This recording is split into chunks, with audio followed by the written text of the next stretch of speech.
It's another beautiful day for baseball in sunny Fort Myers, Florida. This afternoon, the Twins welcome the Tampa Bay Rays to beautiful Hammond Stadium.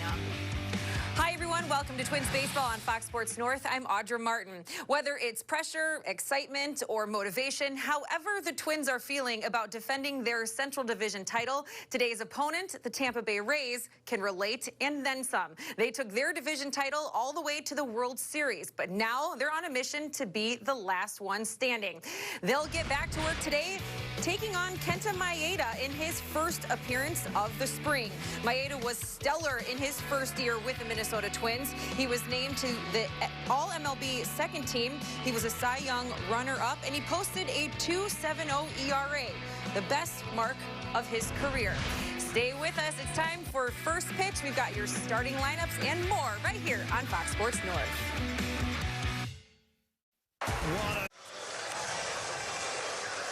Well, welcome back to Hammond Stadium as the Tampa Bay Rays roll into town. 2020 American League champions. Kevin Cash, 7th year as the manager. He brings out a lineup that reads like this. First base, Ji-Man Choi will lead off. At left field, batting second, it'll be Randy Arozarena. Francisco Mejia, he'll bat third, play catcher. Yandy Diaz at third base bats fourth. Willie Adames will be their shortstop, batting fifth. Batting sixth, center fielder Manuel Margot. At second base, batting seventh, Vidal Brujan. And the DH batting eighth will be Josh Lowe. And Brian Bolt will be in right field, and he'll bat ninth. Pitching, left-hander Ryan Yarborough. Last year, 1-4 in 9 starts with the Rays. Here's the starting lineup for your Minnesota Twins. It'll be Max Kepler leading off. He'll be in right field. Byron Buxton bats second. He'll be in center field.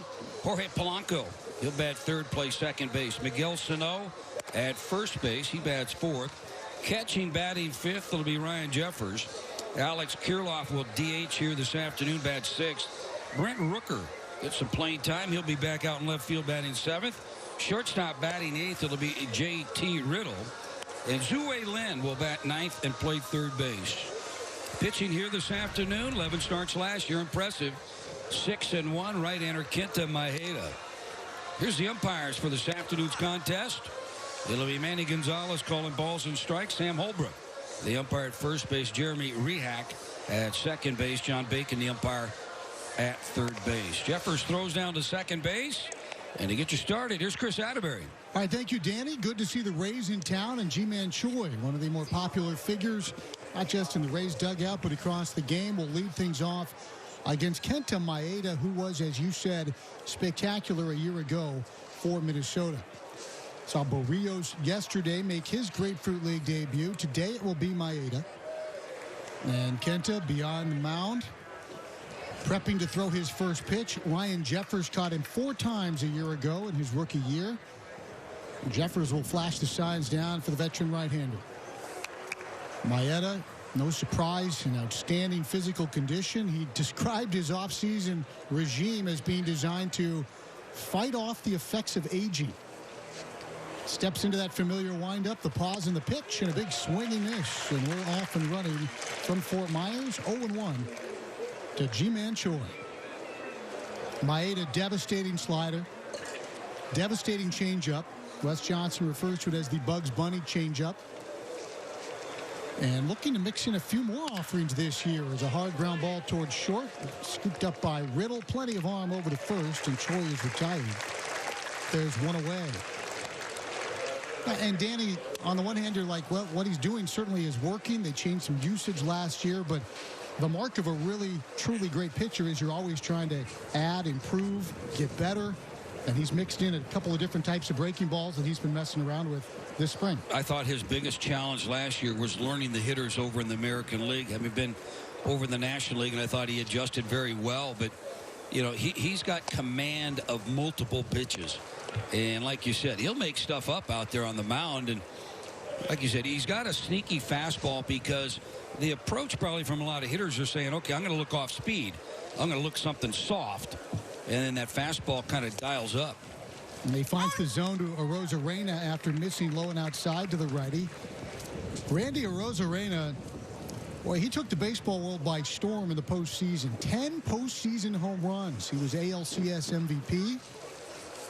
looking to build on that in the regular season. He smacks one back up the middle. Backhand pickup behind the bag by Polanco. Throw pulls Sano off the bag, and he can't quite get the tag on the speedy Arozarena as he comes racing by.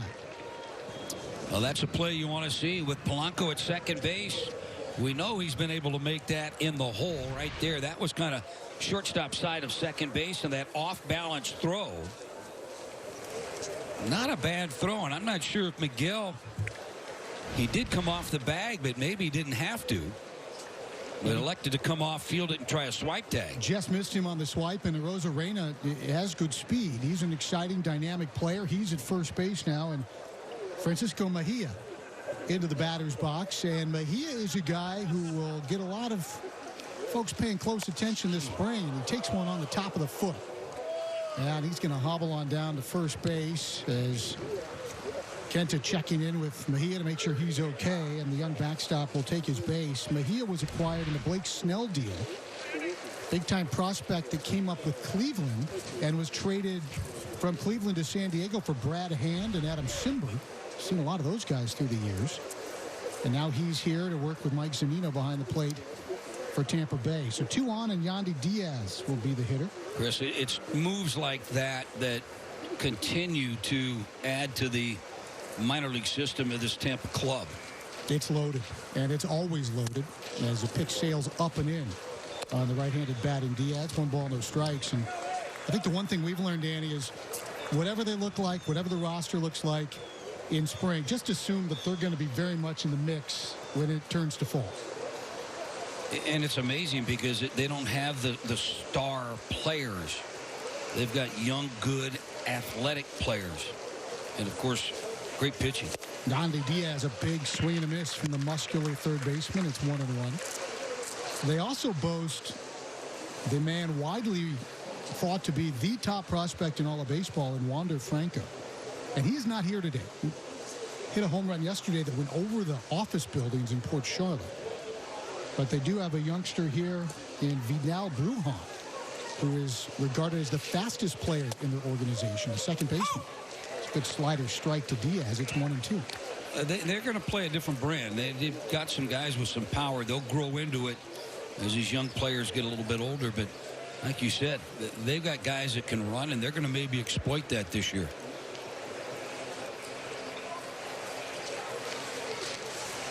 The set and the pitch. Swung on and missed. He got him with a fastball. Diaz down on strikes. First strikeout for Maeda. And here's Willy Adames, the shortstop. Well, that's one thing about Maeda, and that he has, that ball's outside there, and he kind of chased on it. He asked the umpire if it was a strike. It looked like he might have said yes, and maybe he was asking him that ball's outside.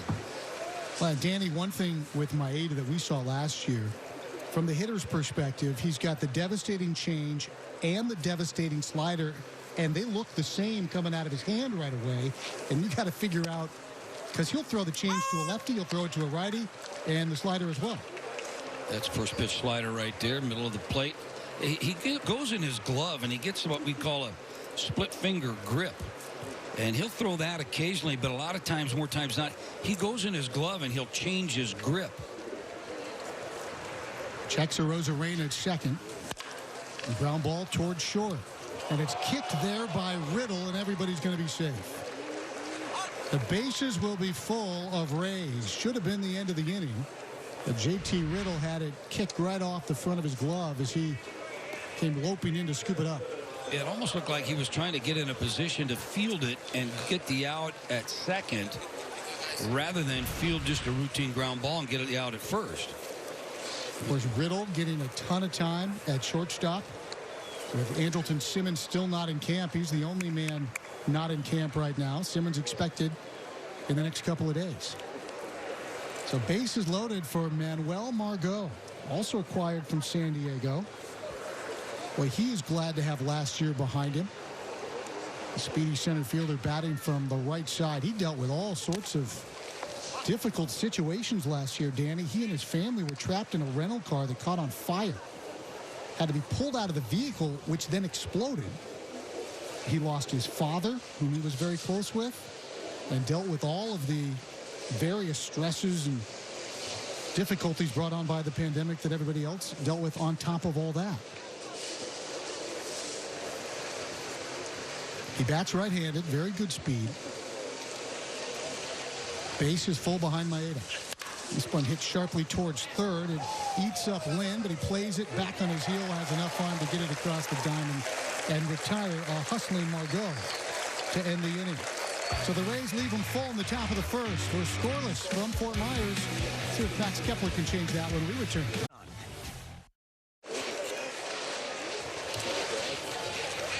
Chris Atterbury, Dan Gladden bring you back to Fort Myers. Bottom of the first. A good look for our TV friends there. Ryan Yarbrough, the lanky left-hander, pitching today for Tampa Bay. Won 11 games back in 2019. 16-game winner in 2018 when he would operate as a bulk pitcher. He wouldn't necessarily start, use an opener in front of him, and he'd come in and throw quite well through the middle innings. Long and lean out of Old Dominion, and he'll face the lefty Max Kepler here in the first inning. First pitch is delivered low for ball. 1 ball, no strikes. Danny, you made good use of his warm-ups today. What can you tell us you picked up about Ryan Yarbrough? Well, I just, first of all, he's tall and lanky, but, they'll show you when they warm up, either to start the game or in between innings, they'll show you everything they feature. Kepler smacks one towards second base. A chance for the prospect Brujan. Pick it up and throw out Max. One away. So, he'll go out there and he gets about 8 or 9, 10 pitches, a couple fastballs, then he goes change up, and he indicates it, with the glove. He'll drop his glove like, okay, there's my change up. He'll roll his glove. Okay, there's my slider or my breaking ball. And watched on the breaking ball every time he dropped his arm slot just a little bit more. As a hitter, you see that arm slot drop down and anticipate that's the breaking ball. Gets a little higher on the changeup because he wants to turn it over. Here's Buxton, and that's the breaking ball, I believe, that goes low and into Byron. 1 ball, no strikes. Buxton going to join us a little bit later on today. It'll be great to catch up with Byron. Got the long blue sleeves on today. Batting second again, and he hits one sharply foul. Kicked at there in the third base coach's box by Tony Diaz. Kicked at, not kicked, because he missed. And it's 1-1 to Byron Buxton. Polanco will follow, then Sano, Jeffers, Kirilloff, Rooker, Riddle, and Lynn. So a lot of the main thumpers for Rocco Baldelli. Still no action for Josh Donaldson. Byron takes a change low, and it's 2 balls and a strike. Of interest to our faithful across Twins territory is the Rays right fielder today. That is Ryan Bolt, non-roster invitee, and the pride of Red Wing, Minnesota. Buxton takes low and in again. It's 3-1.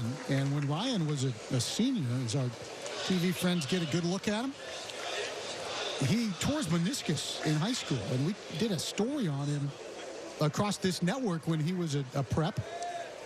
And Ryan joined us, talked about how he was, maybe going to sign. Would he go to Nebraska? Ended up going to Nebraska. Great career there. And Bolt now part of the Rays plans as a swinging foul tip by Byron in the count full at 3-2. So chance for some of Ryan's friends back home to watch him in the Florida sun here today. Highest drafted Cornhusker since Alex Gordon. I was just wondering if his coach was that Darren Erstad when he was managing there. That timeline would match up. Well, Bolt, he's found himself a good organization here that can't say enough good things about Tampa. They develop your strengths and they take your weaknesses and make them better. And I think their open-minded approach to being versatile with the roster and the players. And everybody they seem to get is somewhat athletic. They have good speed. They teach them how to play baseball. 3-2 hit high in the air back at first base. Choi is back. The aforementioned Bolt racing in. And it's going to drop in between the two of them and pop up against the net. Well, Bolt had a chance there to make a great catch, but at the same time, you've got Choi coming out there and landing in no man's land. Rule of thumb is you don't really call for it unless you know you can get it. Kind of be quiet, but Bolt made a good effort at it. Now he's going to get back out into right field. Look at Kevin Cash in the Rays dugout. He and Rocco Baldelli, of course, go way back, close friends. Constant kind of needling between the two of them. Scoreless baseball here in the first. Going to play 7 today, unless Cash decides to play 6. Buxton hits this one high in the air, back of shortstop. Adames back. Arozarena in. It'll be Willie Adames with the call and the catch, and there are 2 out here in the first inning. Jorge Polanco will be the 2-out hitter, and Polanco was charged with an error on that play where he went wide to his right and threw to pull Sano off the bag in the first inning, as the Twins were charged with a pair of errors in that first inning. Are you going to go argue with Nina? No, I wouldn't either. No, she's far too busy. Polanco batting from the right side, and this is a part of Grapefruit League baseball, Danny, is that you want to get your reps. But if you're a switch hitter like Jorge Polanco and you're the Twins, you want to see him against a lefty like Yarbrough, in addition to the at-bats that we've already seen from the left side. And the managers, Rocco knows that, hitting coaches knows that, hey, we need to switch hitters. We need to even out their at-bats. 1-0 misses in. And likewise, if you're Kepler, Kirilloff, your left-handed batters, you want to give them some repetition against a good lefty like Yarbrough as well.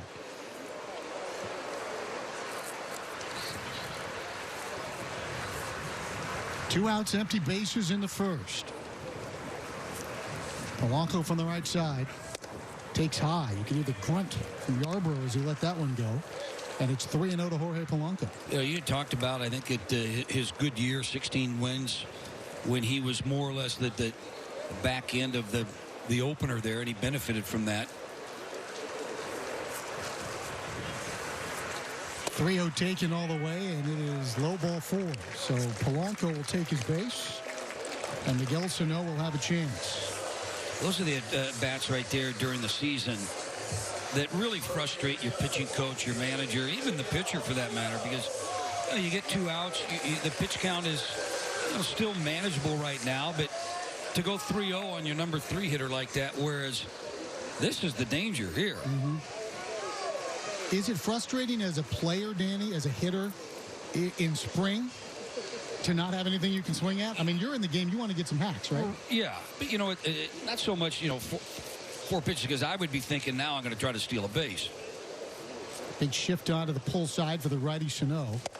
Sano takes the first pitch, and he takes it for a strike, 0-1.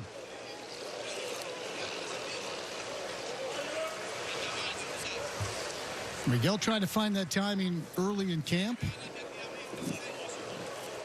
Bit overcast here at Hammond Stadium in the early going.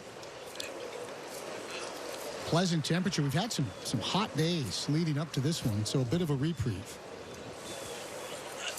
Big swinging miss. That pitch disappeared from Miguel Sano off the plate. Turned that one over, didn't he? That's the changeup right there, and you can tell that, grunts it.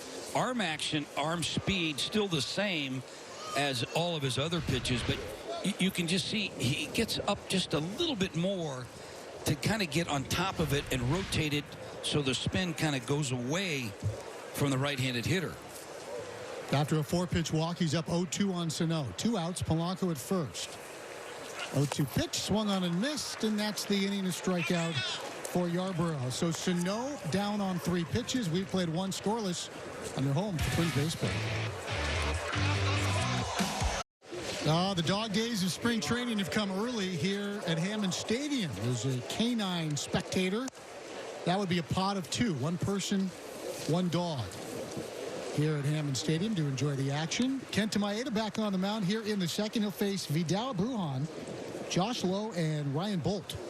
And Brujan is a guy whose name you should probably tuck away. He is the fastest member of the organization for 3 years running now. A switch hitter. He's playing second base today.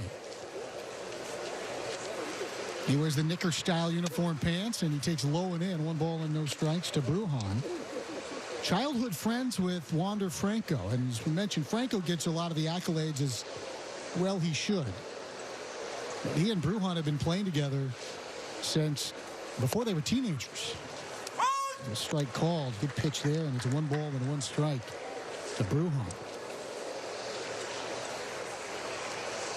Josh Lowe is in the on-deck circle, and then it'll be Red Wing native Ryan Bolt. There's that big overhand curve, Danny, and that's a pitch that he's been messing with here in spring training. It's ball 2. Yeah, a little bit, and that's a great pitch, especially, 1 ball, 1 strike count. Tried to get him to chase it a little bit, but good discipline there. I'm going to keep an eye on this guy. Hope he puts it in play so he can run. And he fouls one away down the left field line, 2-2. Good catch. Barehanded. Nice. Mid-season form. Again, third home game here, and it's just a delight to have folks in the stands. And Danny, I feel with each passing game now, it's just gone even smoother and smoother, right? I mean, people respecting the space of others and figuring out how to get around. As the check swing, the appeal to third, and he went. John Bacon says that Vidal Brujan commits for a strikeout. First out of the inning, we will have to wait to see him run, and Josh Lowe will be the batter. It's a good pitch down in the dirt, and he couldn't lay off. Well, you talk about how things are going a lot smoother. For most people, yes, they are. But for some reason, every day that Kyle and I have been here, Chris Atterbury has a story about where he has to park, denied credentials, entry. It's something. I finally solved it, though. I realized that you get here before me, and then you tell him not to let me in. Wait till Corey shows up. First pitch is high to low, and it's 1 ball and no strikes. Josh is the younger brother of Nate Lowe. There's that breaking ball, and this time it drops in for a strike. And we talk about the fans here. The Twins are planning for the safe return of fans at Target Field, and the season ticket plans are flexible and as affordable as ever with the Flex plan. Speaking of Corey.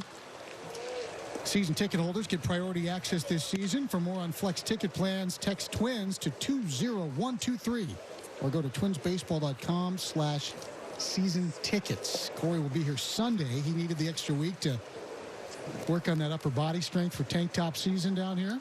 Yeah, but didn't Corey win Broadcaster of the Year? Oh, yeah. Sure. Yeah, he's probably on some sort of a tour. Pop-up foul, third base side, and Lynn runs out of room. Still 1-2. I think he's remodeling the mantle or something. Maybe he put the... He didn't even mention us in his speech. I guess that's... Why would he? We're a team. I thought we were a team. No, he plays tennis. He plays ping pong. Not that there's anything wrong with that, but those are, individual sport. sports. Yeah. Okay. I got you. He doesn't play team sports. All right. 2-2 now to Josh Lowe. We mentioned Josh Lowe is the younger brother of Nate Lowe. Nate went to college, played collegiately in the SEC, while Josh shined right out of high school, so they were in the same draft class. A fun year for their family, and chance they've played together at a couple of minor league levels and hoping to play together as major leaguers. This one bounces, and it's full at 3-2. Danny, think about that. And your brother pitched, and you were a position player, but did you ever talk about what it would mean if the Gladden boys could team up on a diamond in professional baseball, what that would have been like? We got to team up in college, Little League games. He was a pitcher shortstop. I was a pitcher shortstop. So we grew up playing and then went to junior college together. 3-2 swung on and missed. He gets low, and that's the third strikeout for Maeda. 2 outs for Ryan Bolt. But I think any family that has multiple athletes in their family, that, boy, it sure would be nice. He'd signed with Kansas City, so he was originally down here in Fort Myers, Florida. For spring training. Yeah, for spring training, and then got up to A-ball, double-A, and then he signed with the Giants, who I was with. And that was kind of like that, that nepotism, The double Gladdens. Oh, boy. Here's Bolt. He takes low and in, 1 ball and no strikes. Well, you can see Bolt is a good-looking athlete, good speed, strongly built. Played at Double-A in 2018 and then missed 2019 with an elbow injury, and then obviously last year no games. So he takes ball 2 on a close pitch. And Danny, that's something that I know farm directors, developmental folks are really interested to see, even more so than pitchers, is the hitters. after a long time off. Breaking ball strike, 2-1. Probably, you're right, Chris, and the hitters probably missed out more in not playing than pitchers. It's tough for hitters to simulate, live batting practice like that, where, pitchers one-dimensional and just keep my arm in shape, work on the mound. The 2-1, swung on a miss, good breaking ball. It's 2-2. You can give your pitcher a plan and say, hey, work on this. We're going to track this spin. We're going to track the movement. We'll see where you are. We'll tweak it. You can simulate, sitting down, getting up, throwing. But hitters, just no way to simulate game action. No, unless you go play winter ball. And, that's available. 2-2 is low, 3-2. And for the guys who missed time, Danny, and let's say you're in the minor leagues or low minor leagues, hard to get on a winter ball club because so many people are trying to play winter ball as well. So you have to find the right spot. Mostly if you get on winter ball teams, your general manager, your farm director has a connection to one of the many Latin teams to play winter ball on. Full count pitch, swung on and foul tip. Jeffers couldn't squeeze it, so Ryan Bolt's at bat will extend. It looks like he's came back 3 breaking balls in a row, and that one there, Bolt had a good cut at, and he's kind of shaking his head like, boy, I should have hit that one. He's thinking, I didn't see a slider like that when we played Wasika. He's got a good number on his back. Don't give that up. 87, good year. It was a very good year, especially for a Minnesotan. Payoff. Popped it in the air to left center field. Rooker drifting back under it. And Brett Rooker will make the catch and retire Ryan Bolt to end the inning. A 1-2-3 from Maeda. A successful 2021 debut for Kenta Maeda. 2 scoreless for him. Twins at the plate when we return on the home for Twins.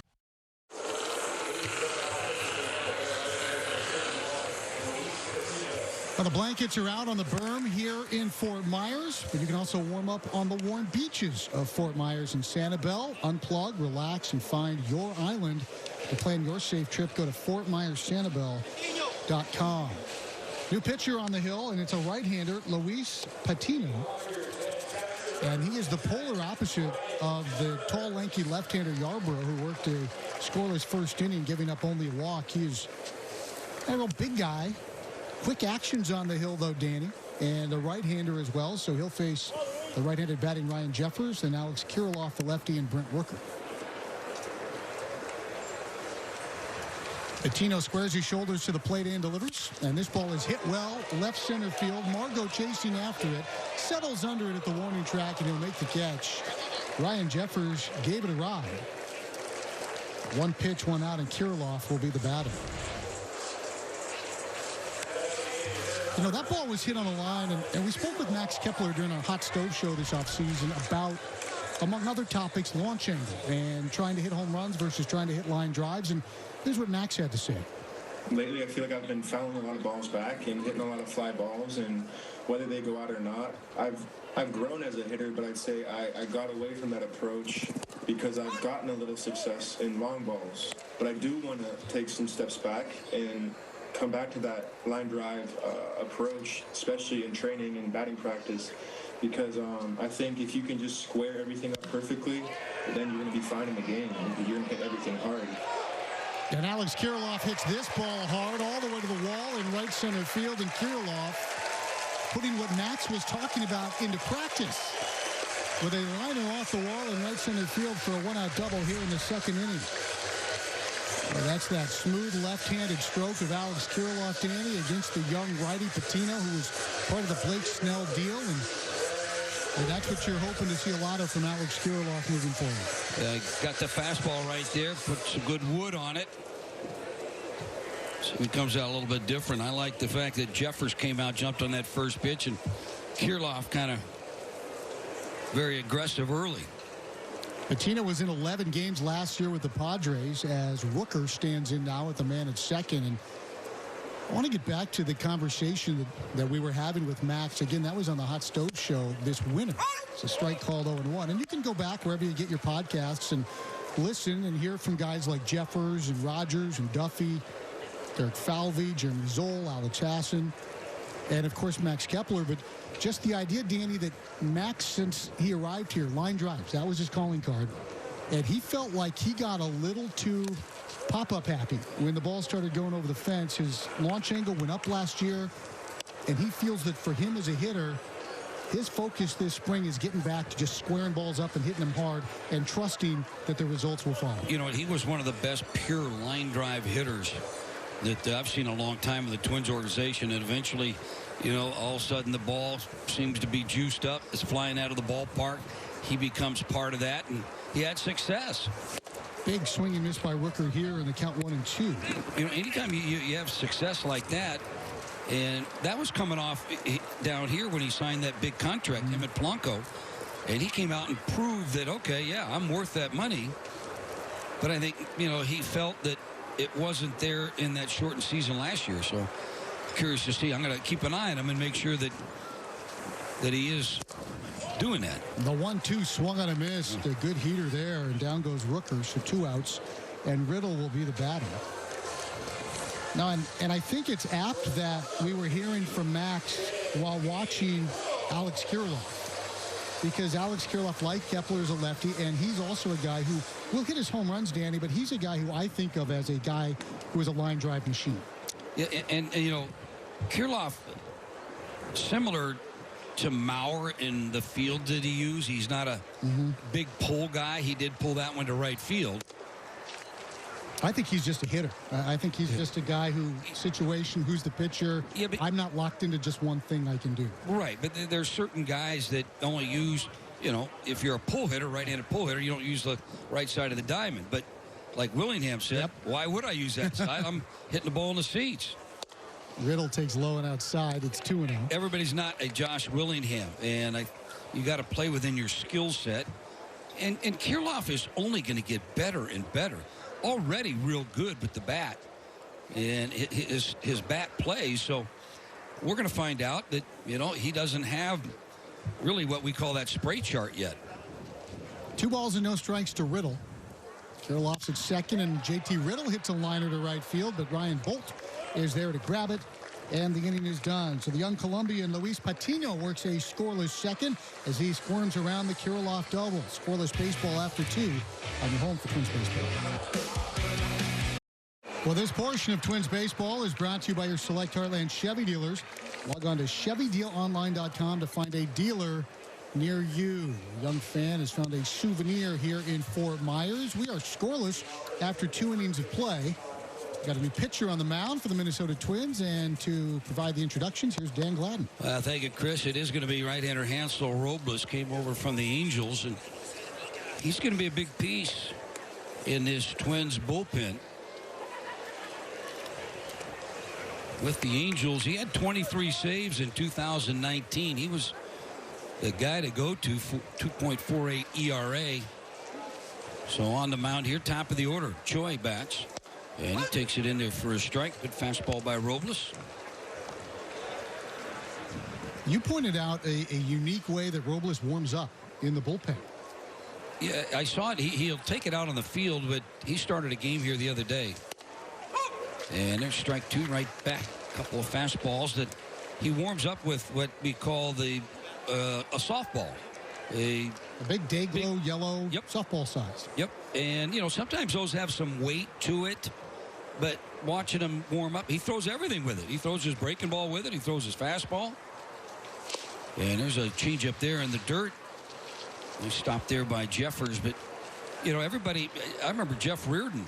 He used to have what a shot put. It was like a baseball size, but it was all lead. Like a cannonball. And he would do certain exercises with it. He didn't throw with it, but he would do certain arm exercises with it prior to him coming to the ballgame. And here's the pitch here, and on the way, and it's hit into shallow center field. Buxton chasing it. Now he'll pull up and let it bounce in front of him. Wind blowing in from left center field. So Buxton initially took one step back and then came in, and yep, I'm going to go ahead and let that one die. I'll barehand it, get it in. So a little bloop single, runner on first. You mentioned that the weighted ball Reardon used. Wes Johnson put on some kind of Zoom pitching clinics for season ticket holders that I was able to sit in on this winter, and kind of walking a lot of teenagers and younger kids through how they utilize the different weighted balls and the different systems. And it is different for everyone, but it's fascinating topic to drill down on. Rosarina bats reached on an error, a controversial error, charged to Polanco in the first inning, but a couple errors on the board. As Robles, see if we get the ground ball, see the guys work together here. Outside missed. And now 2 balls and no strikes. Rosarena became such a phenom with his spectacular postseason. And videos kept popping up this winter of him in Mexico, where he spent the winter, where he ended up after defecting from Cuba, racing horses. They would set up like a match race with a friend on a horse. And taken right down Broadway for a strike. I believe that there might have been some wagering possibly going on, or was this just for fun? I'll tell you, they looked like they were having a lot of fun. And the horse nosed out Rosarena the first time, but I think they had a rematch later. Jeffers sets up outside. If Robles can deliver here, and there's the pitch fouled off right behind us, and now 2 balls and 2 strikes. But Danny, they call him the Cuban Rocket. He's got personality, he's got speed, he's got power. You know, he played professionally in Cuba as a teenager. That is no easy task, and was one of the best players in that league. He battled COVID early last year, so he got a slow start to the season. Came over from St. Louis prior to that, and then just erupted in the postseason. Robles 2-2 on the way, and this one again fouled off to the right.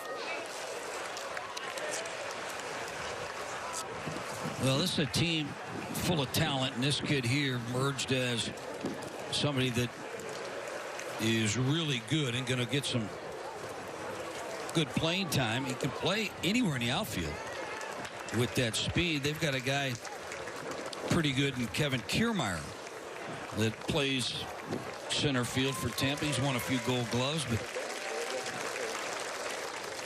Rosarena bats here. 2-2 pitch. Ground ball right side, past Sano into right field. Choi, he doesn't run at all, and he'll just lumber into second base. So going the other way with it, and now, well, that was a ball up and away, and that's where you hit it. Like Jeffers was setting up inside, wanted it more in on his hands, but so they have first and second now, nobody out. Mejia bats. Mejia hit by a pitch from Ada last time in the first inning. Rays had the bases loaded in the first. No hits. Mejia clean 1-2-3 second inning with a couple of strikeouts. So Mejia steps to the plate, and the pitch is high.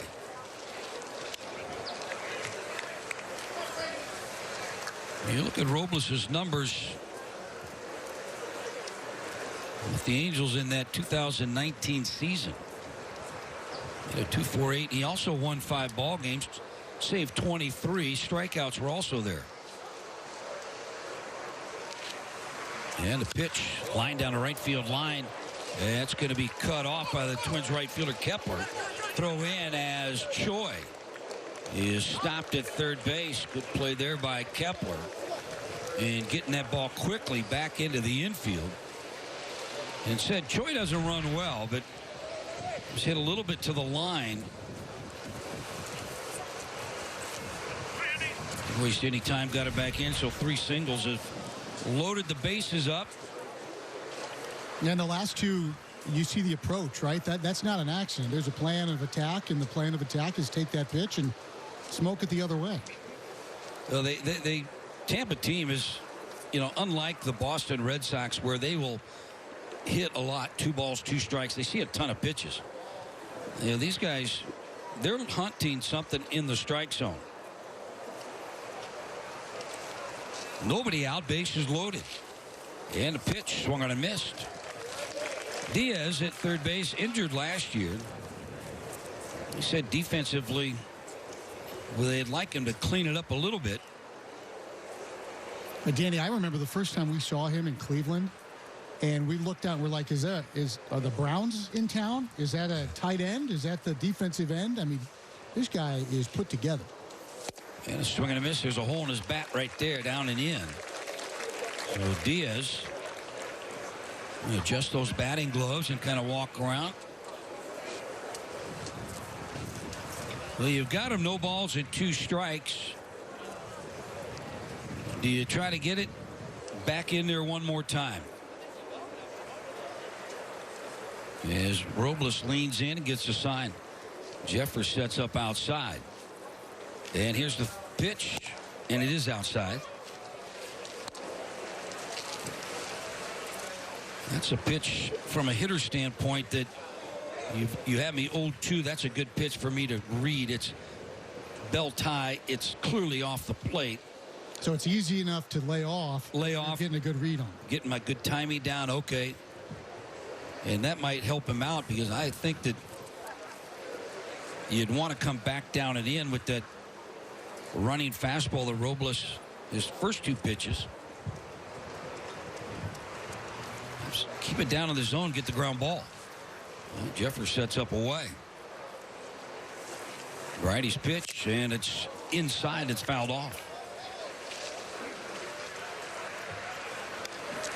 That one with a big chunk of Ryan Jeffers hockey helmet there. Look at Ryan. I love it when those catchers, they say, yeah, I'm fine. You know, that's like the boxer that, you know, he's been laying on the canvas for about 8 seconds and he gets up just in time.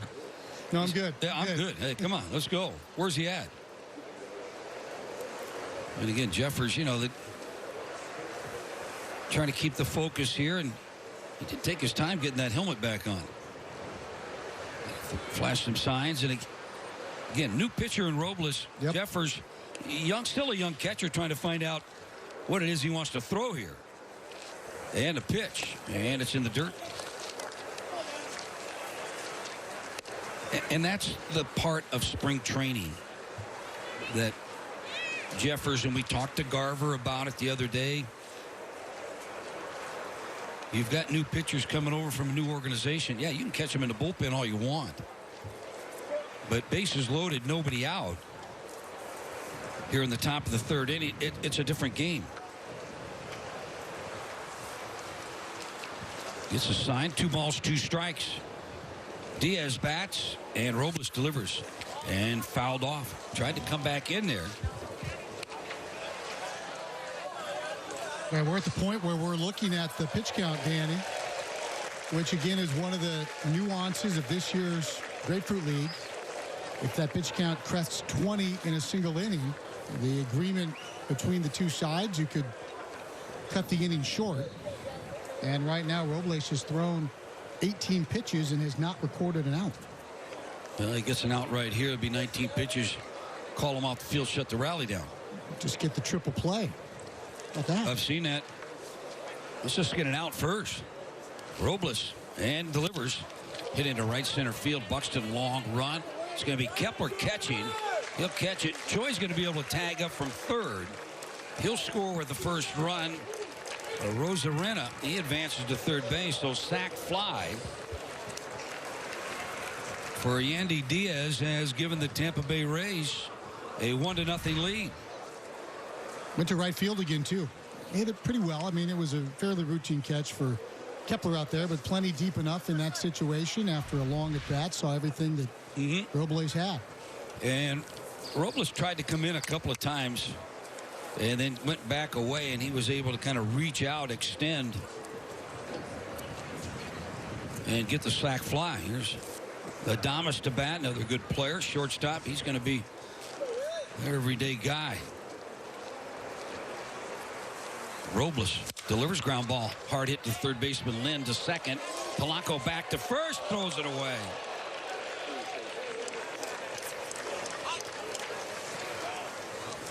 A double play, hard hit. Lynn did everything right, backed up, got the good hop, good feed to Polanco. And then Polanco just threw it in the dirt. And Sano stayed on the bag, tried to backhand it, but just couldn't come up with it. Odd, too. I don't know if it just came out of the hand funny for Jorge, but and that's a throw that he's made a million times. He didn't have a ton in terms of being off balance or out of position. He had the good base underneath him. It just got loose. He hasn't done that a lot from second base. Not in a while. And here it is. Practice it every day, but in the game, it's a whole different ball game. And it looked like you said, he had a funny grip on it, and the way it ended up over at first base, like he might have rushed it. Margot bats, and Margot swings and misses. So that'll be a error charge to Polanco.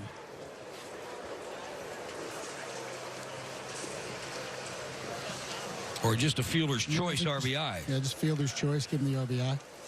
And that was pulled into the dugout of the Twins. Look out. So no balls and 2 strikes. I'll get you off the top rail. You can't assume a double play, but boy, we know that should have been turned. Well, and if you're watching Hansel Robles and you're Wes Johnson, you're saying, yeah, that's what we want to see. Right. Got that ground ball. Nice job. And Diaz will, talk to him. Runner goes and has a little tapper out in front of home plate. Then fielded by Robles. Picks it up and throws it off the bag. Sano, all he could do was knock it down, and it trickled towards second base. Adames ends up over at third base, so it's going to go that one an infield base hit. Just a swinging bunt. Yeah, and Margot is speedy, and Robles knew it, and Hansel falling away towards the first baseline did well to scurry back and pick that up cleanly, but that throw kind of had a tail under it as it started to sail up, and it almost looked like it got on Sano in a weird fashion. Well, I thought Sano did everything right. Stay on the bag long enough to say, okay, ball's going to be off the mark. And then he tried to rush it because he saw the base runner going from second to third. And then he just boxed it, just punched at it and didn't catch it. As it looked like he was trying to get in position to throw to third. Might add a play. Runner goes, throw down to second base. Nobody there. So the runner from third, Adames, will score. Brujan ends up over at third base on the stolen base. Jeffers. And again, you've got Little and Polanco talking right now, but Riddle, that is predetermined prior to the pitch even being thrown as to who's going to cover the bag. Yeah, and Margot's a guy who runs. That's part of his game, and he got a good jump and never quit because, as you said, Jeffers came up, threw to the bag, and there were no white jerseys anywhere near the bag. And it's pitched down and in. Brujan bats. That's the third run in, and that'll be a stolen base, E2. Yep, third error of the day for Minnesota, and that's a tough error on your catcher when nobody covers the bag. Yeah, he did everything right. And a ground ball, that should do it here. Riddle, the shortstop, gathers it and retires. Brujan, they do some damage, pick up 3 runs on 3 hits. Costly error. So through 2.5, new score here at Hammond Stadium. It's the Tampa Bay Rays. Raptors.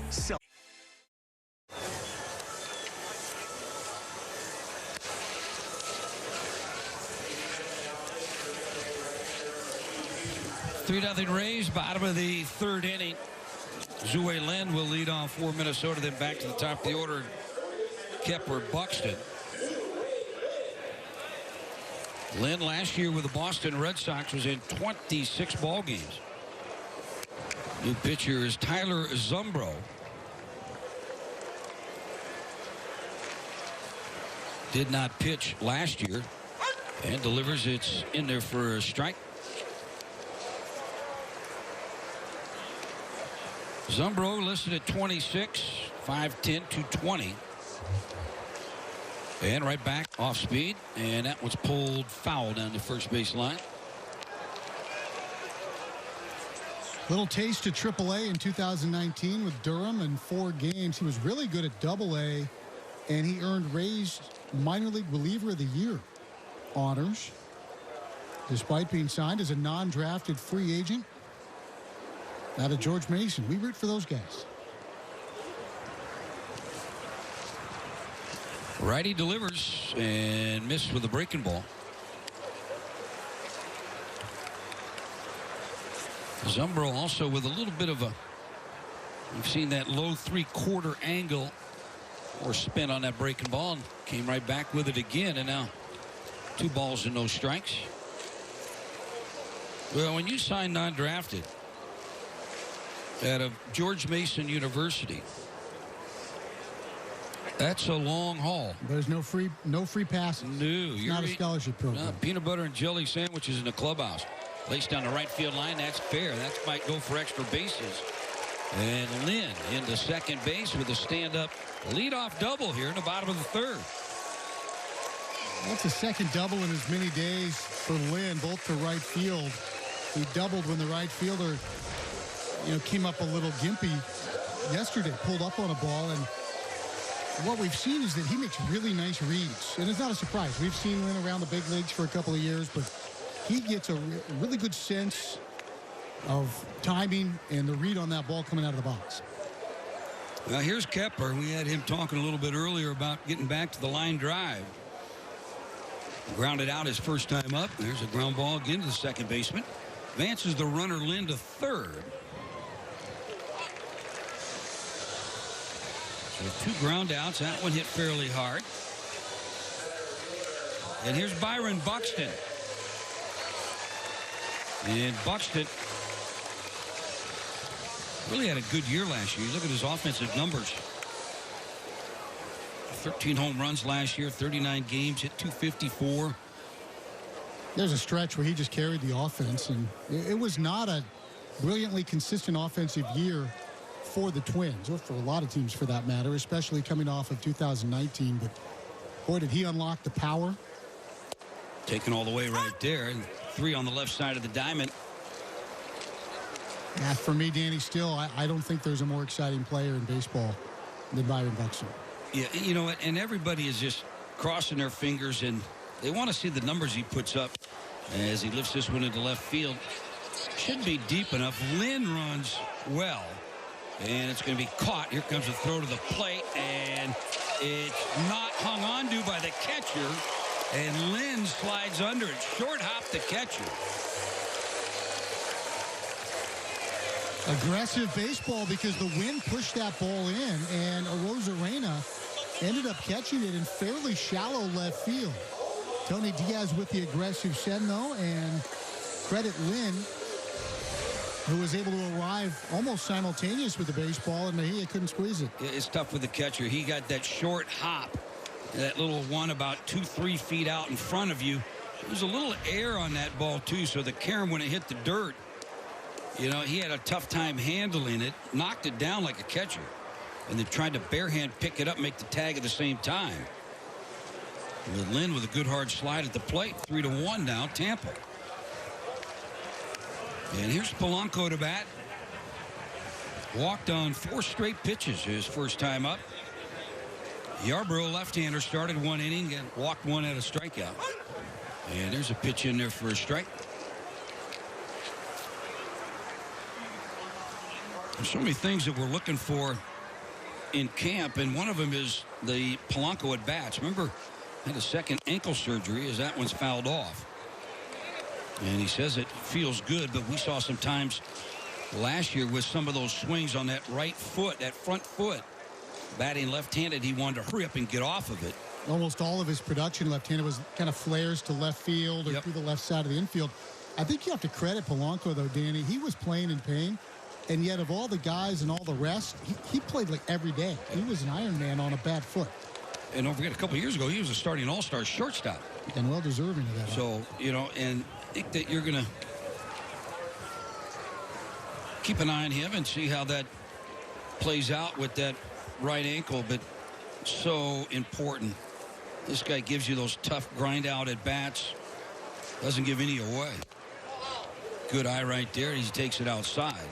And from both sides of the plate, lefty-righty, doesn't matter. Not afraid of a big situation. He's got juice. He can use the whole field.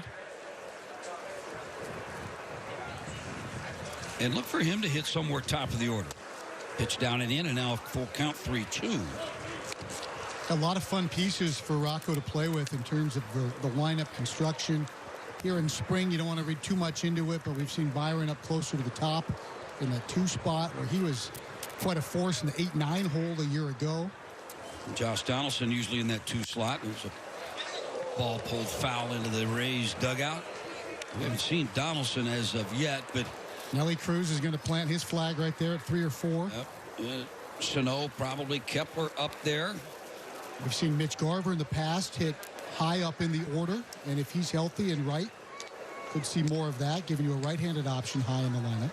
Like you said, Rocco's has option. A lot of it's going to be there's a pitch inside, moves him off the plate. So 2-out walk, and that's going to get Miguel Sano to the plate. One of the beauties of the lineup, too, Danny, is that if you have young hitters in there, whoever's in left field, whether it's Cave or if it's Garlick or if it's Kirilloff or if it's Wooker, whoever it is, that player with relatively inexperience by comparison can settle down into the bottom half of that order and be able to hit in a comfortable spot, not feel as if they have to carry a ton of the load.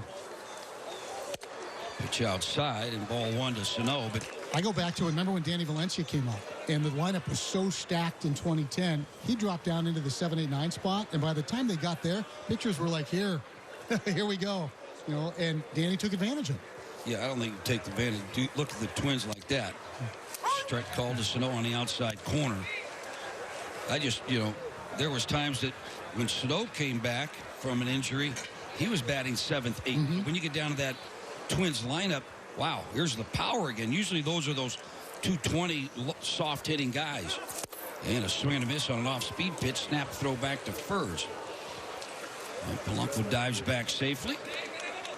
Always liked that play. Best at it was Ivan Rodriguez, Benito Santiago. Yeah, two pretty good ones. Yeah, just that little snap throw. And sometimes those guys wouldn't even look at first base. And that one's popped up behind home plate. Catcher might have a play on it, and he gets to the screen, and nope, just beyond the screen.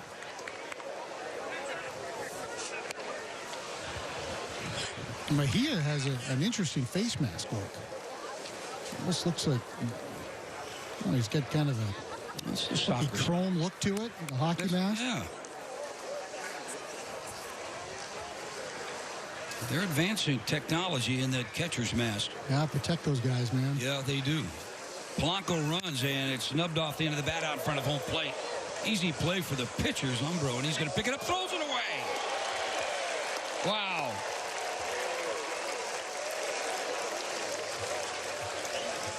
A little cue off the end of the bat.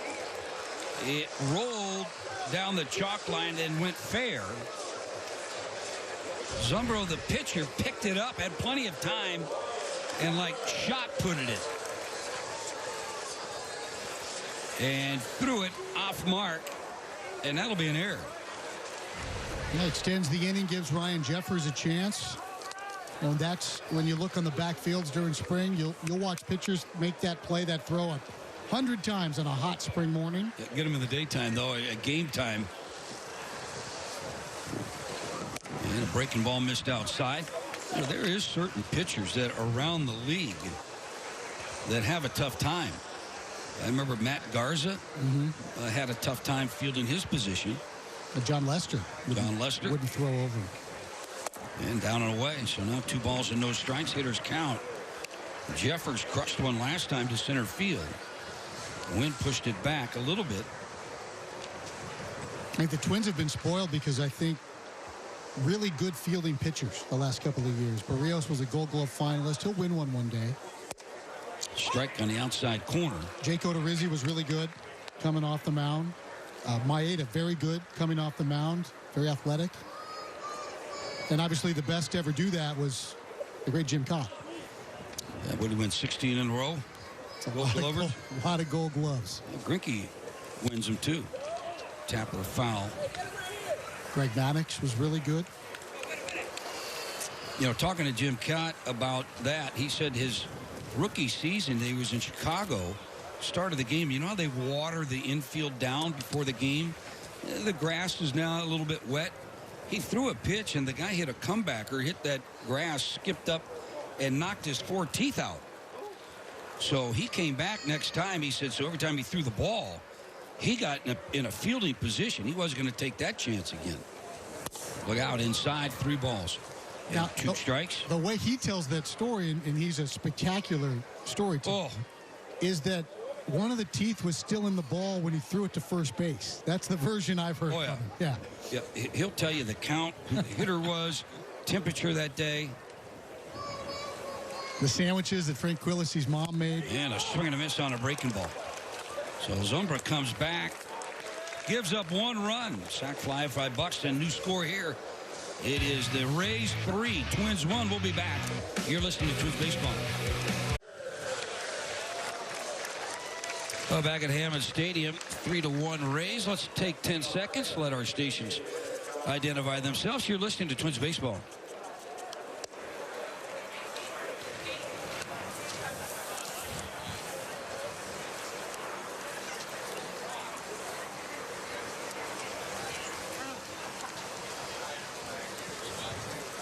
New pitcher Taylor Rogers on for Minnesota.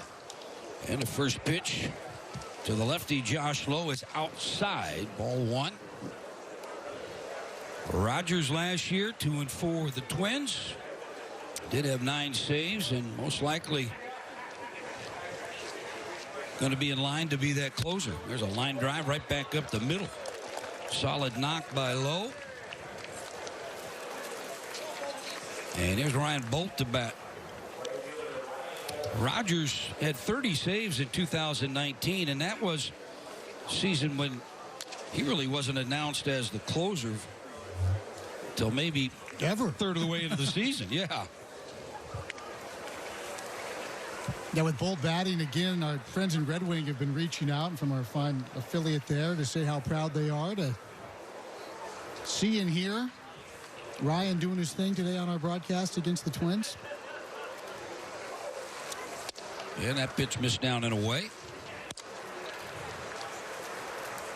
Robles gives up 3 runs, 4 hits. There was an error there that led to a run. Runner at first, and a pitch. And sure where that missed, but Rogers kind of looking at a home plate umpire. Manny Gonzalez, he needed that pitch, and that's one thing about Rogers. He's got that pinpoint control. Well, now behind 2 balls and no strikes. And a pitch, and low. Second outing for Taylor Rogers. We saw him here work an inning against the Red Sox. He gave up a Christian Vasquez double, but he struck out 3. Here's a 3-0, and he's taking it on the inside corner. There's a strike.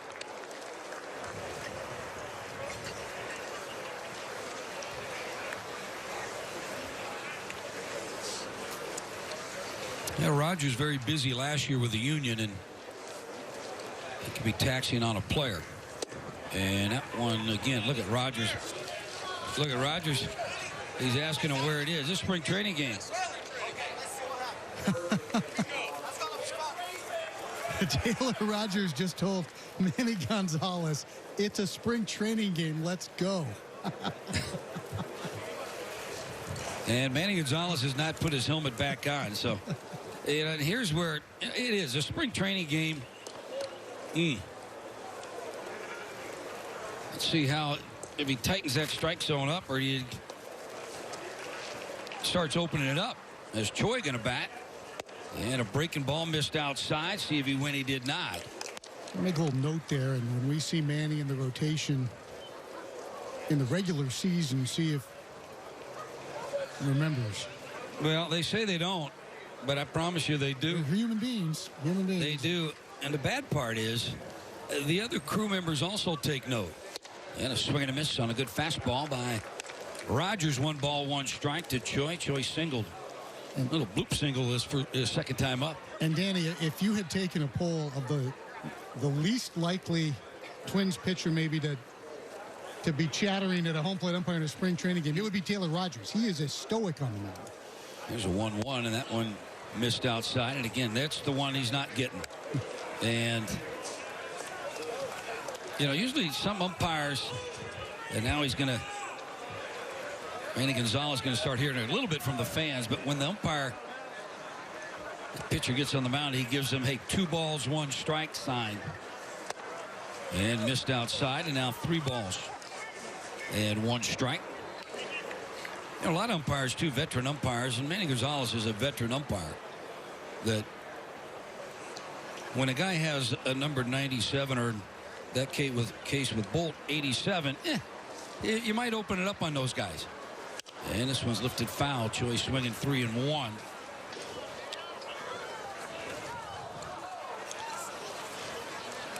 Taylor fiddling with the hat, trying to zone in here. Manny Gonzalez, 7 years as a major league umpire. He's a good one. Got 2 on. Nobody out. Choi bats. And a pitch. Hit down the left field line, and that's going to slice foul. One of the great moments last year, Ji-Man Choi, who's a left-handed hitter, he had been a switch hitter way back in the day. And at one point in a game, I don't know if he couldn't swing lefty or if it was just, but he flipped around, hit right-handed, hit a home run. He is beloved. He is a beloved teammate wherever he's played. They're not running the pitch inside, and he walks him. So Choi going to take the walk. Back-to-back walks. And here comes Wes Johnson. Yeah, that's one thing that I think Wes kind of earned his stripes a little bit. Here comes Rocco out also from the dugout. So, you know, again, spring training game. Rocco is a very skilled guy. One of his great skills as a communicator, he's a great de-escalator. And that's a good skill to have as an umpire. He's going to be able to stand up for his guy, get everything back on the same page. And I think he does a really good job of that. It's part of his very full and overflowing toolbox of communication skills. And we've got a new runner at first base. And it's not like Rocco's over emanated. You know, he's just ground ball right side. Polanco dives, stops, comes up. He'll throw to first in time to get the base runner at first base. The run does score. Rosarina is 1 hit. Oh, was hit hard. Nice play by Polanco. Once he dove for it, came up. His only play, yes, at first base. So a run does come across to make it a 4-1 game, but a nice play from Polanco. And that's one where Chanot going back towards right field to try to glove it. It looked a little shaky there, bouncing around near the dirt, but he was able to keep his big old foot on the base. Mejia takes it in there for a strike. Mike Zunino is going to be the everyday catcher for Tampa, but they like the upside on this kid here. 17 games last year, just went 3-39, had 1 hit, or a couple of hits, but one of them was a homer. And this one's fouled off right side down by the berm. Mejia, as a minor leaguer, Danny, when he was in Cleveland's chain, put together a 50-game hitting streak, 5-0. And that's the longest minor league hitting streak since 1954. Pretty damn good right there. That's not an easy thing to do in the minor leagues, major leagues, any league. Again, fouled off. And now ahead, no balls and 2 strikes. Yeah, and when you think about like the low minors too, Danny, on a given night, you might face a guy who throws 100 who doesn't know where the plate is. You might have bad lights, bad infield. You never know. 50 straight nights with a hit in the minor leagues is something. That's pretty impressive right there. But like you said, all the pitchers that he might have faced that might have been a little better. And this one's pulled foul. Well, he swings the bat. And sometimes those guys that get those hits don't take a lot of walks. They look to be swinging the bats. And Mejia hit by a pitch his first time up.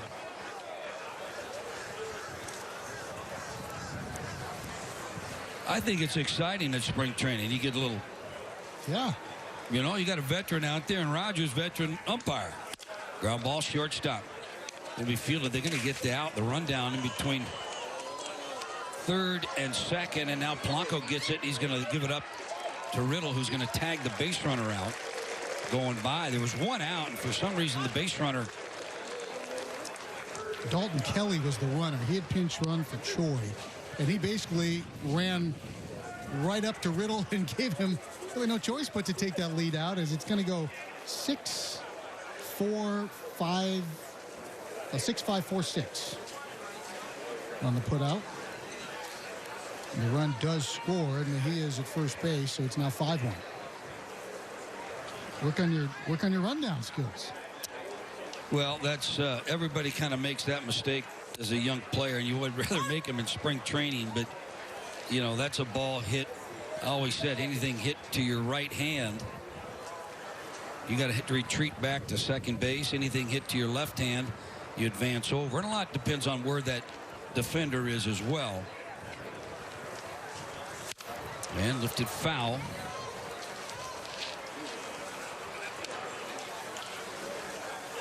You know, and as soon as you leave as a base runner, you know you've made the mistake.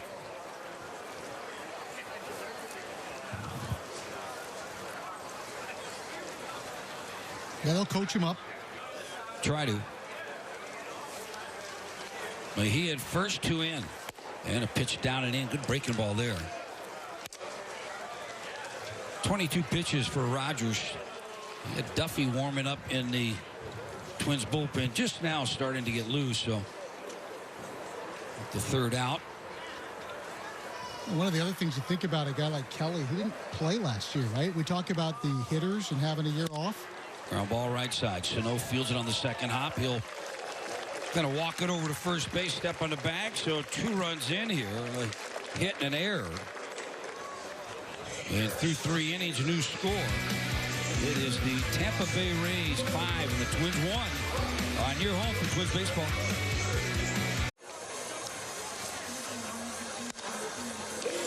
Yeah, watching Rogers walk off the field, he had nothing to say to the home plate umpire, but the third base umpire did come down and kind of pat him on the shoulder. So not sure what that might have been all about. But we're going to play on here. Stetson Alley will come on and pitch now for the Tampa Bay Rays. First batter he'll face will be Alex Kirilloff. Kirilloff doubled off the wall, bottom part of the wall in right center field his first time up. And the pitch, first pitch way outside. Boy, Alley, that looked like it was high octane right there. And he's a big, strong kid. He's got the look, the long flowing locks, and he came up and pitched in the Pirates chain. And then he became a hitter and was actually the best hitting prospect in their minor league system for several years. And a curve outside. And then when that ran its course, ended up in a different organization, went back to the mound, trying to find his way to the big leagues. Yeah, I was talking to some reporters today, and they were asking about Ohtani out in Anaheim. And remember, I think it was last year they were going to implement Kirilloff. Ground ball, dive, stop by the first baseman. Nice play. Gets up, underhand flip to Allen. That's Dalton Kelly, so he had the running miscue, and it certainly didn't affect his defense. That's a nifty play at first by Dalton Kelly. So a good play all around. But they were asking me about Ohtani being that two-way player, and don't they have to announce before the season, or that if you have a two-way guy on your team, it has to be designated? I think they've changed that. They had the idea that position players can only pitch like in certain spots and whatnot, but I think they've backed off of that now for this coming year. Okay. That was kind of on the table. Mm-hmm. Here's Rooker to bat. He takes it in there for a strike. Well, and the Rays were paying close attention because their top pick a couple years ago, Brendan McKay, out of Louisville, is a guy who pitches and also hits. I just thought if they did implement that, I think you're going to see more players that could be that that two-way guy. A high fastball up and away. 1 ball, 1 strike.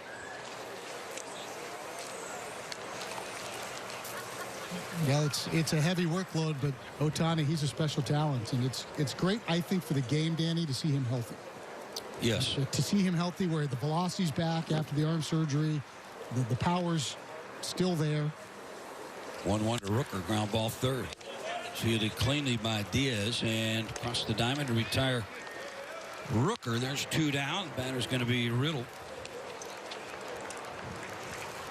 It's got to be tough because you go to the ballpark and one day I'm DHing and it's my bullpen session, or it's my side. So I got to take BP, and then do I go do my bullpen work too? That's got to be a fine juggle. Yeah, you got to figure it all out, and obviously it takes a lot of communication and alignment throughout the staff, and mostly, let's just be honest, there aren't very many humans with the physical and mental ability to do those 2 things at that high level. There aren't that many that can do one of those things at a high level. You know, I look back at, I was fortunate to play against Bo Jackson, and that was one of the premier athletes, along with Deion Sanders. Deion Sanders. So, Brian Jordan played in the big leagues and also was but not at that level. Not at that level as Bo Jackson and Deion Sanders. Didn't you kick Bo Jackson out of the clubhouse? I didn't kick him. I asked. I said, "Hey, Puck, you gotta get him out of here." I asked Puck to ask him to leave. So of all the things that Bo knew, and I was a kid right in the heart of the Bo knows era, and loved the guy. Well, Bo did not know visiting clubhouse etiquette. Right. Yeah. He came into our visiting clubhouse in Chicago, and it was like, and everybody's going, Danny, look at Bo Jackson. Bo Jackson, big bull hunter. You guys probably had a lot to talk about. Oh, yeah. But not in the clubhouse. Right. I said, Puck, get him out of here, right? He gets the, hey, would you give me an autograph first? How tacky would that be? Well, and he was a Raider. I mean, he's in your wheelhouse. Darn right he was. Not when he was on the ball field, though. Nope. One of the biggest things that I think it was Bo Jackson when he came back from his hip replacement, played in the All-Star game in Anaheim, and his first at bat hit that mammoth home run. Here's Lynn to bat. He has a double today. Well, and the stories, right, are legendary, and the film backs it up, running up the wall and in Seattle in the Kingdome and making that throw to get Harold Reynolds at home plate. Where he ran around it. And then he gunned him literally from the wall at the Kingdome. Runner goes, pitch, throw down to second, and he's going to be out. Oh, no, safe. The umpire started to raise that right hand, and then he kind of walked around him and thought he might have dropped the ball. No, Willie Adames doesn't think he dropped the ball. Well, he didn't. And that was got a good jump. Yeah, he's out. Oh, yeah. That's a great tag by Adames. And again, we saw it the other day with a double play not turned, and the umpire was out of position. That umpire, not sure if it's Jeremy Rehack, was really kind of blocked out by the slide. That's Bacon. I'm sorry, John Bacon. They do rotate the base umpires inning to inning, so they may start off the game at a certain position, but again, need to get in better positioning to be able to make that call, to see it, because the slide went in there, and then all of a sudden he kind of peeked around it to see if he got it right or not. But so spring training's for players, umpires, get them right. The season, they'll have that on the replay. But yeah, we'll be in a commercial break during the season. We'll be watching that one get reviewed at this point. And I think the Rays would have been happy with that. And this pitch is high. Walks Lynn. Talking about Bo Jackson, one of the other great Bo Jackson stories was I worked with Doc Edwards, who managed Cleveland, and Rick Dempsey was catching there towards the end of Rick's long career. And Bo Jackson was a rookie and came around third and just blew him up at home plate. And Rick's chest protector ended up on his back, and he ended up knocked out, and they dragged him into the clubhouse. And when Rick Dempsey came to, a little smelling salts in the clubhouse, he reached over to the trainer and he said, "Hey, is the kid okay?" The kid was back out in left field. The kid didn't have a scratch on him.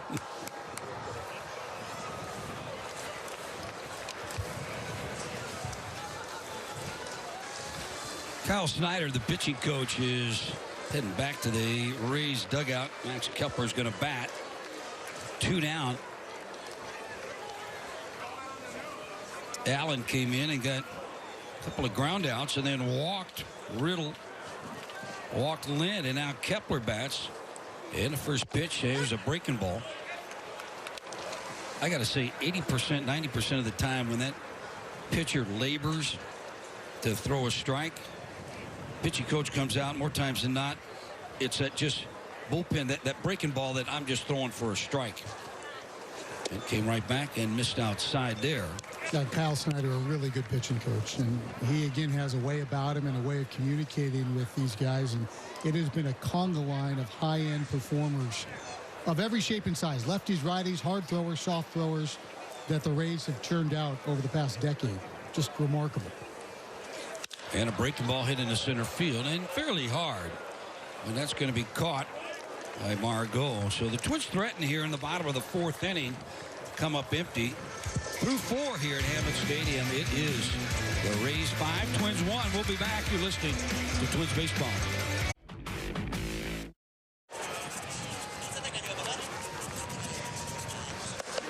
Tyler Duffy on for the Minnesota Twins. And that's the only change out. Regular's still out there. Buxton in center field. We are going to try to get him on when he comes out of the ball game, and he is going to lead off the bottom of the 5th inning, so that might be his last at bat. As Duffy delivers to Damas, and he takes first pitch outside, ball 1. And Duffy right back, breaking ball, tap foul, 1 ball, 1 strike. Talk about this Tampa Bay club defending American League champions. Got beat by the Dodgers in the World Series. They've lost a couple of frontline pitchers in Blake Snell and Charlie Morton. And this one swung on and fouled off. And Snell and Morton, they felt that frontline pitchers for them, but they were scheduled to make quite a bit of money, and they totaled it up, and they saved about $25 million. The Rays did in just those 2 players. It's still rated the best farm system.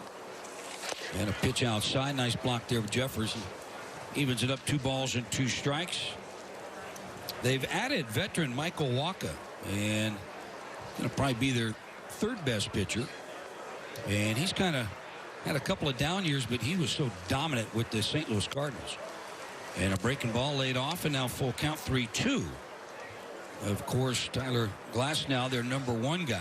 And he pitched. He's the number 1 guy. Yeah, he's good. You know, when they ask, hey, where's he going to fit on your team? You know, he's probably 3-4. And a ground ball pulled foul. When you talk about him, you say 1-1. He's your guy. You know what's remarkable is the guy they traded to get Tyler Glasnow, and what a deal it was. Chris Archer. What a great deal for Tampa Bay. Now Archer is back with the Rays as well, Danny. So you've got the guy you traded to get the number one, and you get them both. Swung on a miss, breaking ball. Good pitch there, Duffy. Adames heads back, 1 out. And here's Margot to bat. You know, there's still players out there. We mentioned Jackie Bradley Jr. signed with Milwaukee, so we'll see him opening day. Our friend Danny Santana had a recent showcase. He signed with the Red Sox, minor league deal. Camp invite, so we may well see him in the next couple of days. Emmer was just telling me that Anthony Swarzak had a showcase, and what's wrong? You got a twitch. I didn't realize that he had a showcase. And signed with the Diamondbacks. Diamondbacks, minor league deal. Place is already renting, Anthony. He'd be a good tenant for you. He's a good teammate. He won some games that when he settled in with the Mets. And there's a strike pitch there by Duffy. You know, Anthony, what he provided with Minnesota is a role that's now gone the way of the dodo bird. He was that long guy.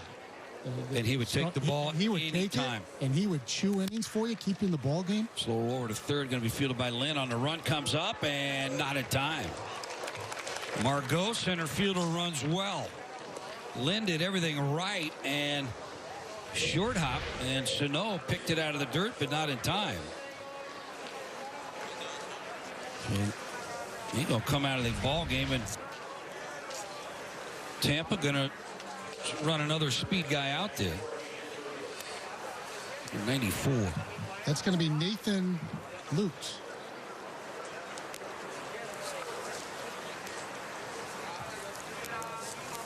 Also a new hitter in lieu of Brujan. And perfect pitch to him is in there for a strike. And that's going to be Esteban Quiroz.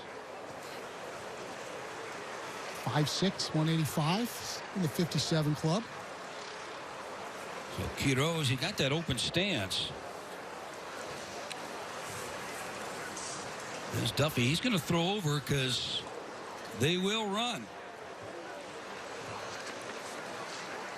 It's a fun style of baseball, really. Yeah, it is.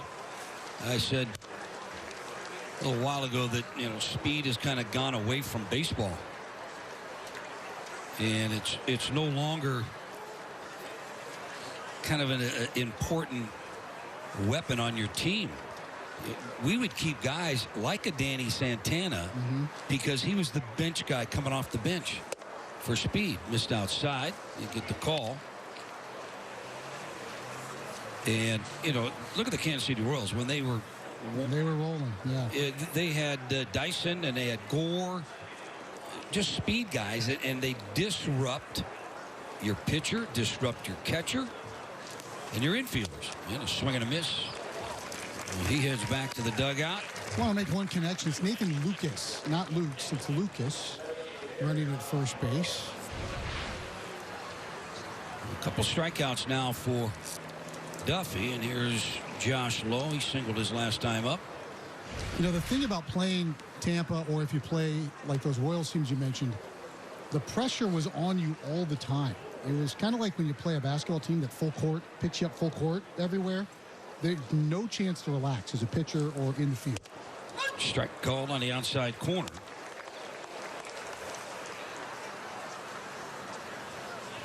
I would look back with Ricky Henderson. We were talking about him the other day, that he got on base the first inning. It was 1-0. And a ground ball fielded by Duffy. Nice play. And flipped over to Sano and retires low. They strand one through 4.5. It's the Rays 5, Twins 1. We'll be back on your home for Twins baseball.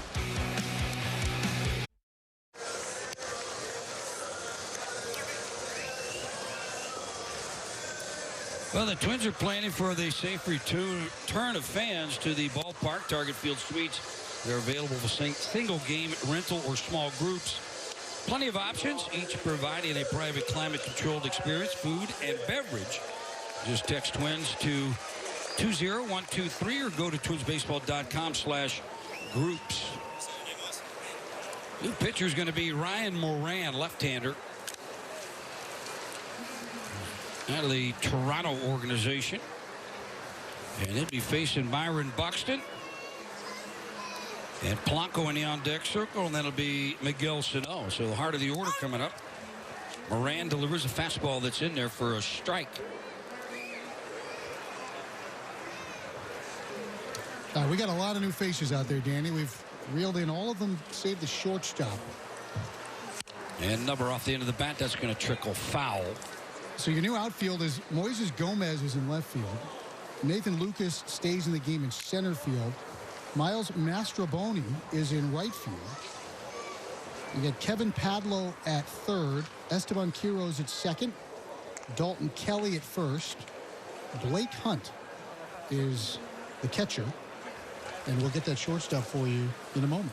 Buxton bats way outside. A lefty just fired there. Greg Jones is the shortstop. So all of their families joining us today. We think we got them all in the right spot. No idea where they're going to hit. Lefty out of the stretch. Side armor, and he delivers foul. And you see the side armor here for Byron. That's a good chance in a Grapefruit League game, Danny, to get that funky look that you may see at some point through the course of the year. Never hit those guys. It would have been Quisenberry for you? Quisenberry to Colby. And a pitch inside. Has to jackknife off the plate. There was it Forworth with Baltimore? And it's those guys, I just didn't get a good read on them. There's a pitch on the way to Buxton, and that was tapped foul. Good cut. 5 runs, 6 hits for the Rays. 1 run, 2 hits for the Twins. Twins committed 3 errors so far today.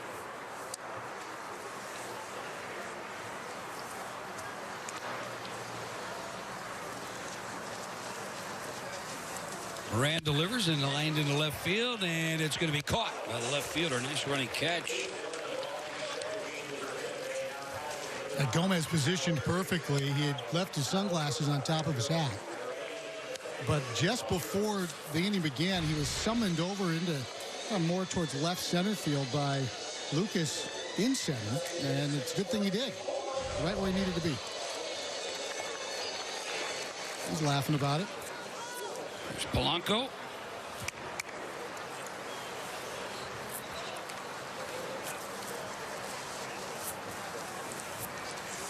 And a pitch inside as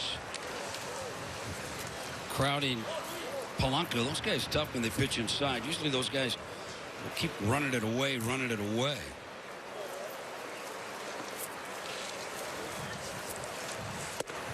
And missed on a pitch just inside. So 2 balls and no strikes. Sano due up next. And Moran delivers that one on the corner for a strike.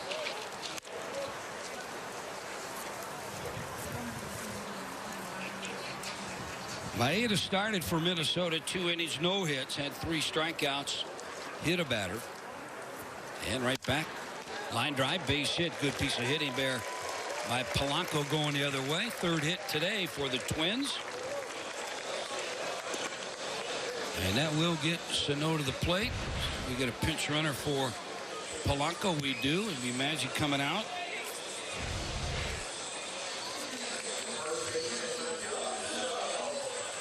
And most likely seeing the ball game at second base.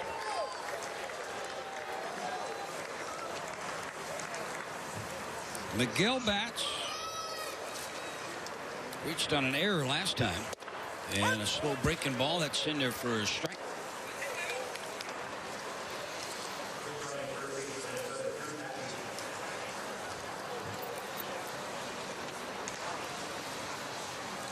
Nothing but sunshine right now here at Hammond Stadium. And a swing and a miss. You know, Danny, a topic that we should probably hit. We watched the Twins do here on the main field some base running drills earlier today, but the drills were more for the defense, you know, for hitting the cutoff guy. Where are we going to cut it? Where's the ball going to go? And they needed a runner. And a check swing, and Sano went around, and he's going to head back to the dugout. You know, it's more for a visual for the infielders once they get that ball back in on the cutoff. Ball goes to the wall. Shortstop, second baseman go out there. The lead cutoff guy, they get it. Turn around. They want to see a base runner, so the Twins incorporated that today. And you're not going to put any of your players in jeopardy. Don't want to do that. So you put one of those low-tiered guys. Nate Dahman. And he took it serious, and no helmet for Nader. Yeah, he got the good head of hair, and you want everyone to see you. But he played it up how you're supposed to. Didn't try to trick anybody. He came around third, timed it to where once the infielder got the ball, okay, my play is at home. And a swing and a miss by Jeffers. Jeffers 0 for 2, but Nate Dahman, Rocco has been talking highly of how well the camp has been running without Mike Bell here. And I had talked to Nader, and I asked him, I said, hey, how does it line up from last year's spring training? And a curve missed inside. If you lay this year's over last year's, because it was cut short, he said it's similar in a lot of ways. So they didn't really have to tweak too much. Well, I think they took a lot from their summer camp experience, too. That second spring training, right? Strike call. Nate was a guy that you actually were the conduit to the organization, right? Didn't he work some camps with you coming out of Hamlin? Yep, good coach out of Hamlin, and we had our baseball camps, and there was something special. And I didn't get him the job; I just got him the interview, and talked to Terry Ryan, missed inside, and there was a job open for a bullpen coach. I said, Terry, I don't do this too often, but you got to just introduce yourself. You got to interview this kid. There was something special about Nate Dahman. And he started catching bullpens. And he listened and he learned, and sky's the limit. And there's a pitch down. Jeffers takes the walk. Now this will be a fun at bat because we talked about the different scenarios you can get in a Grapefruit League game. Here's a lefty Kirilloff against a lefty sidearmer. And if you fast forward to a regular season situation, and they've got a lefty sidearmer in the bullpen, well, Kirilloff's the guy that guy's going to be summoned to get. Right. These are the at-bats, I think, that are important. You kind of put in your Rolodex, you know, for down the road. It's Blankenhorn running for Jeffers at first base. So it does have 2 on, 2 out. And Kirilloff hit the ball hard every time. Takes it outside.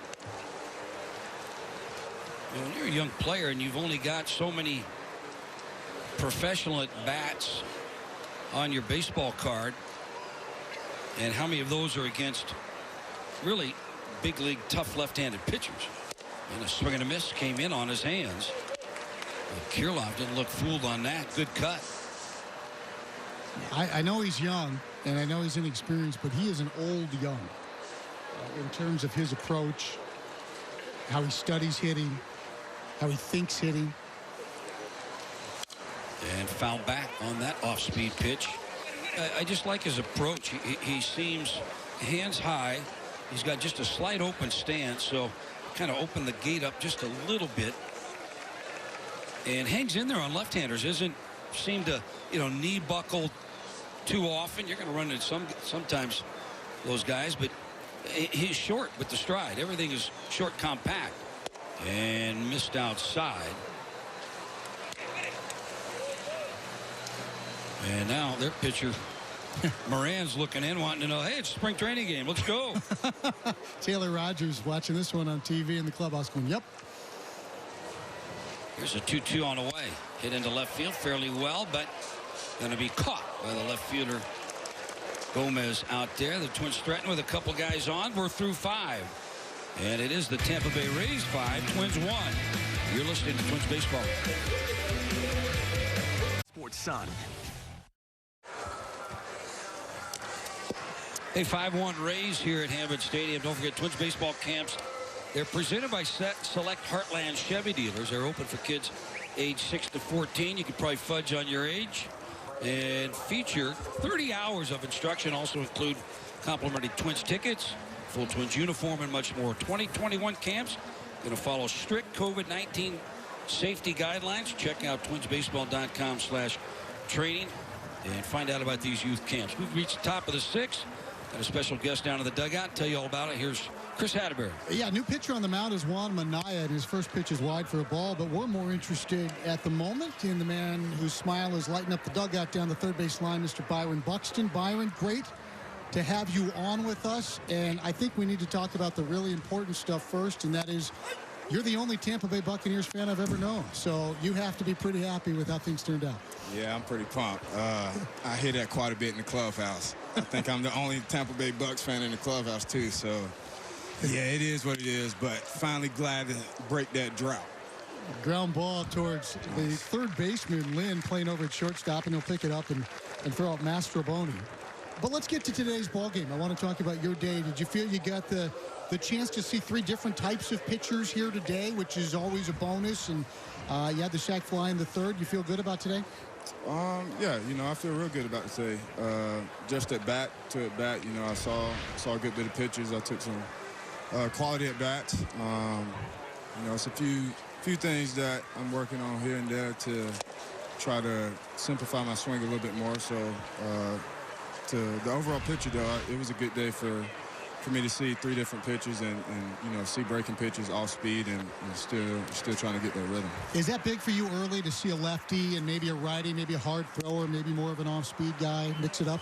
It is, remember maybe three or 4 years ago, I think I saw mostly righties in camp. In the first 10 games was like 7 out of 10 lefties, you know, and it was like, wow, man, you know, like I ain't see many lefties in spring. Like, how do this slider breaks here? Or how does his change? Like, it's just the little things that gives you that edge to, you know, keep you comfortable in that batter's box. The batter right now is Dalton Kelly in the batter's box against Juan Minaya. We do have a host of new folks defensively for the Twins as well. So, hey, Byron, you want to do the lineups defensively for us?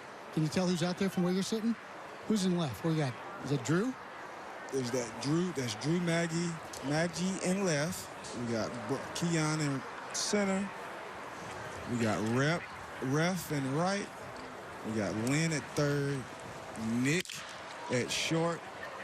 Blankenhorn at second, AK at first. That's pretty good.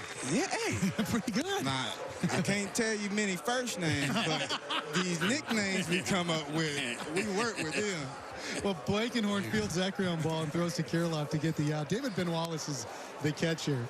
And I have no idea who's batting. Somebody's batting for Tampa Bay. We can't see the number from here. It might be, is that Gomez? It is Gomez. All right, the left fielder. Moises Gomez is in the batter's box.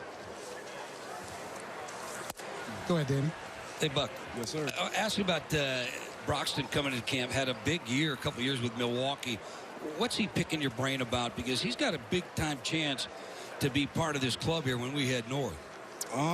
It's more of, you know, what we do here, what's our culture, how we play outfield-wise. You know, like it's more of me trying to tell him to be himself. You know, once you yourself and you go out there and you be you, that's when, you know, it works for us the best. Because we shift a lot. So you got to have your athleticism, your ability to go out there and make those plays. So, you know, and he has that. Right, you know, and it's just one of those things where it's just him getting comfortable and getting in the groove here. You know, like obviously he's a great player, talented, and he's happy to be here, I can tell you that. Well, it's always tough as a new player come to a new organization. You know who the team is, but, you know, a new organization, it's nice to be able to have somebody that you can gravitate to in that clubhouse that you're comfortable with, that then you kind of can learn through that player rather than just kind of wait and not get any advice. Right, it does, you know. I was lucky enough when I came over, I had Torrey and you know, so it definitely made it a little bit more simple and easy on me when I first finally got over here to come up here and be myself and not trying to, you know, go out there and overdo it. Because you can definitely come out here and overdo it trying to impress a lot of people, and sometimes that get in the way of you being yourself. Moises Gomez singles, and now a liner to left for Blake Hunt. It's captured by Maggi out in left field. And Byron, you were good luck. Appreciate you running down the lineups. It's great to see you smiling and healthy. I got you. We'll talk to you again I got you. real soon. That's Byron Buxton. We've played 5.5. Or pardon me, we played 6 full. We're back in a moment on the home Twins baseball. Oh, they're in a dancing mood in Fort Myers. We go to the bottom of the 6th inning. It'll be the Twins trying to dig away at a 5-1 deficit. This is a 7-inning game. I want to remind everybody to download the MLB app to get in-game video highlights, live pitch-by-pitch, breaking news, player updates, stat leaderboards, and more for your Twins and the rest of the league. We've got some Grapefruit League dance cam footage getting put in place here in Fort Myers. It's going to be Rob Refsnyder leading off, and he's going to face Kenny Rosenberg, the 6th pitcher of the day for the Tampa Bay Rays.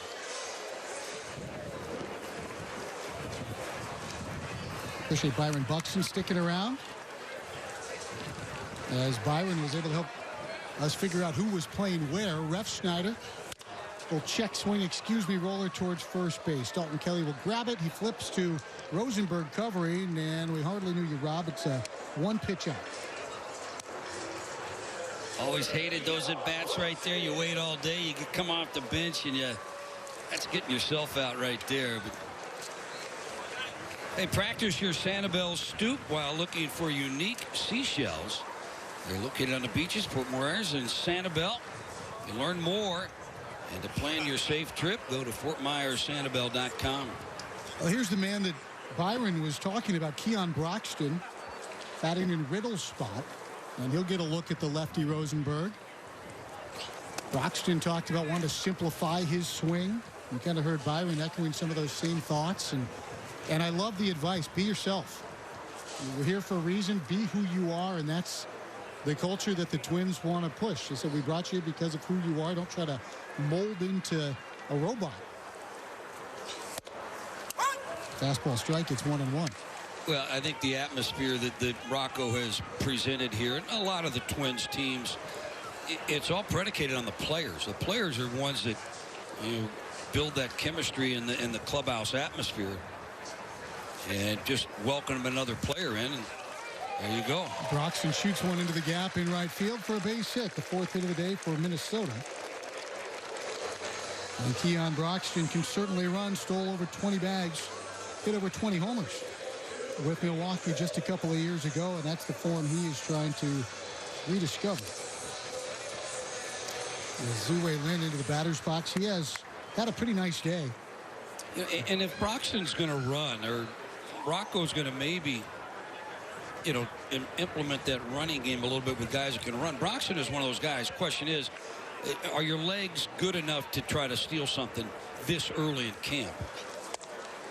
Now pitch low, 1 ball, no strikes. And it's also worth remembering, if it's 5-1 and it's the penultimate inning in the regular season, not a running situation, but this is a learning situation in the Grapefruit League. Right. So if you're a guy who runs, then run. If we're evaluating Broxton here, his skill set, he should be able to run. We saw the Rays do that earlier today, and it worked to help them to pick up. So it's a matter of, okay, hey, you've got the green light. Let me see if you can get a good jump on a pitcher and how you read a pitcher and get the timing down.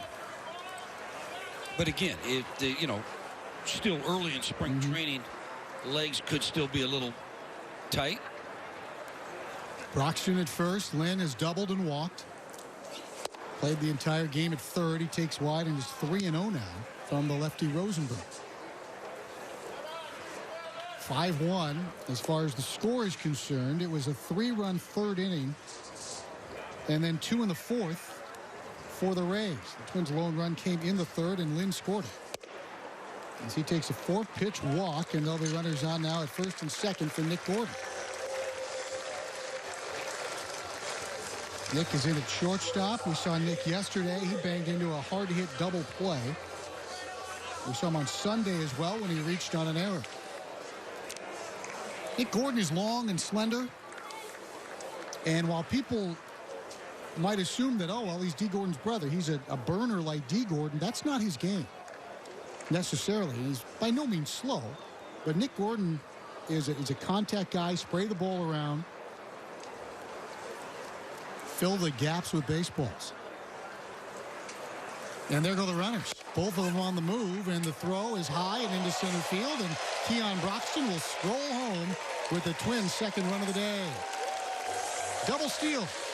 Throw in an E2, and it's a 5-2 ball game.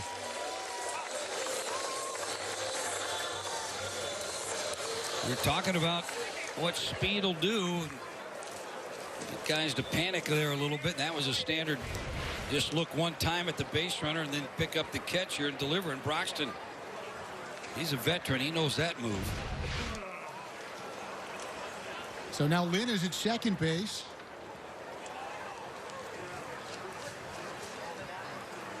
As Gordon waits, I believe the pitch was ball 1. Gordon swings and misses, and the count 1-1.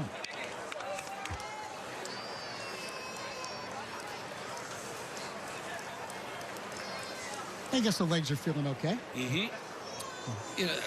I've always felt that you steal the base off the defender. And depending, looking out here right now, the defense is way off the base runner at second base. So your lead should be as big as how close they are to the bag somewhat. But you get a big walking lead. Third baseman's back. Lynn runs well. So the option would be there to take another base from this kid with 1 out. Pitch was upstairs. It's 2-1 now to Nick Gordon. Back pocket stuffed full of batting gloves. Breaking ball. You can hear the grunt of Rosenberg. And he wanted an appeal down to third base on the check swing, and the appeal is denied. So count listed 3-2 on the scoreboard. Don't keep an eye on it.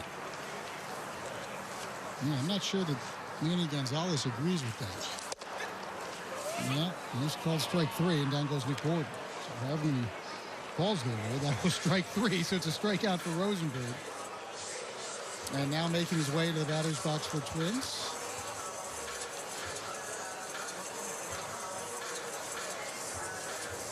Is this Nagy? No.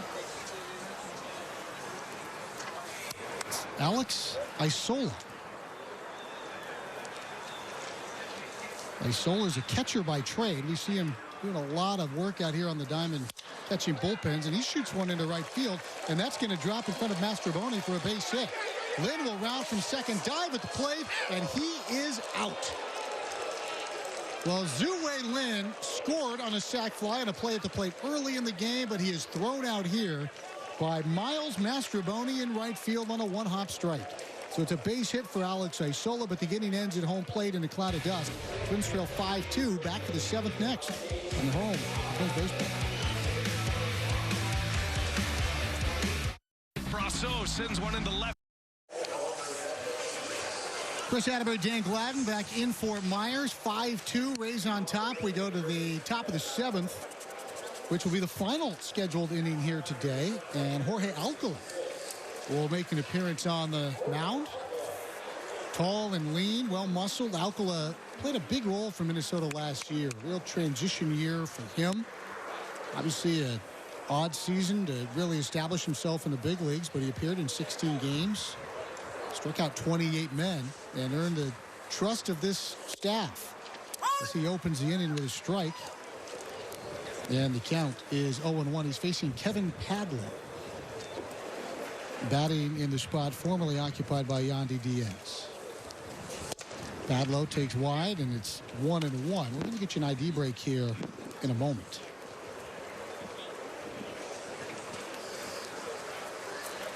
Three men left side of the diamond behind Alcala.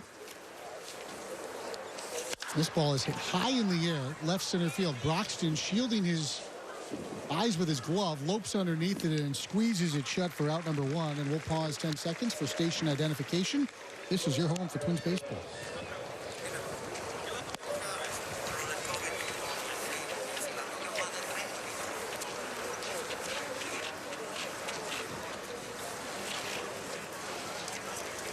Greg Jones going to be the batter. He bats left-handed as Alcala will work to his second Ray. Alcala very tight with LaTroy Hawkins throughout the course of last year. And Danny, we've seen the stuff and we've seen the poise on the mound from this young man, and there are big plans for Jorge Alcala in this organization.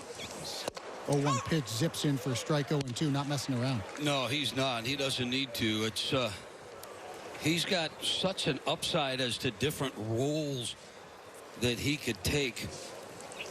0-2 swung through. Ben Wallace holds on to it. 3 pitches. See you later. Greg Jones, a strikeout for Alcala. Well, you get an arm like that. Why waste anything, right? Yeah, I'll tell you, shoe game is on point too for Jorge Alcala here in spring training. He's got a pair of, that's burgundy or red and red, kind of some gold in there, almost like a 49ers colors. Good look. First pitch is wailed at by Lucas and fouled away. It's 0-1. Want to remind everybody this copyrighted broadcast is presented by authority of the Minnesota Twins and may not be reproduced or retransmitted in any form.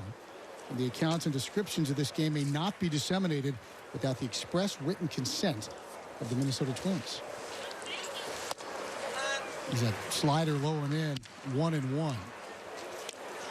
And I think he's a guy we talked about yesterday, Danny, who we were excited to see in camp. And this was high on my list because I think he's going to play a big role for Minnesota this season. We talked a lot about the additions, Colome Robles, but Romo, Clippard, May. Well, that's just Whistler. There's 4 guys. There are big outs to be had in the back end of games, and I think Jorge Alcala is going to be asked to get a lot of them. He's definitely won the confidence. Pitch high here. It's 3-1. Steps off the mound, rubs up the baseball. Lucas now playing in center field. Came on to pinch run. Pops this one up. Van Wellis chasing near the Twins dugout. Lynn is over there as well, and that one is off the top of the dugout and up into Souvenir City. Twins are on the road tomorrow. They'll be in Northport to take on Atlanta. We will not broadcast that one. Danny and I will be back on the air on Saturday from JetBlue as we'll make our way across town to see the Red Sox. Matt Shoemaker is going to make his Twins debut tomorrow. Sean Anderson will pitch. Randy Dobnak expected to pitch. And Atlanta will have Max Fried, Kyle Wright. That's two good ones. So pack your bats if you're a Twins hitter. There's a pitch upstairs, and that's ball 4. Did you like that in spring, Danny? If you were going to make a Cactus League trip for you or a Grapefruit League trip, did you want to see a guy like Fried or Wright, a guy who was a big league fixture early in camp, as opposed to, number 99? I don't think we looked at it that way then, as to, we're going down to Tucson and, so-and-so's pitching. I got to make that road trip. I just read the itinerary, and I was on I'd say who's bigger than me, because they got to buy the food on so it was usually Herbeck, Puckett. Puckett loved going on the road. Puckett, you look at his at-bats here. I think he had like 95 at-bats in spring training. And he just loved to play baseball. And in a way, it's nice to take your marquee players on the road so that teams like the Phillies, Dunedin, in the American League, you get to see the Twins when they come into town. But you go up to Clearwater and they get to see Kirby Puckett play. Right. And Puckett would play. We'd play 9 innings by the end of spring training for sure. Here's the 1-1. Fouled off. What was Joe Castiglione telling us about an old Red Sox trip? And they would play on some hacked out field, and they'd play 9, and then the managers would keep them around to play 5 more. Maybe it was a Patrick Royce story. It was Gene Mauch, and they'd play 5 more innings to stretch the pitchers out to make sure they got all their pitches in. We'd have to go play the B games in the morning, 10 o'clock, and then get over to the main field and play the afternoon game. 1-2 fouled away.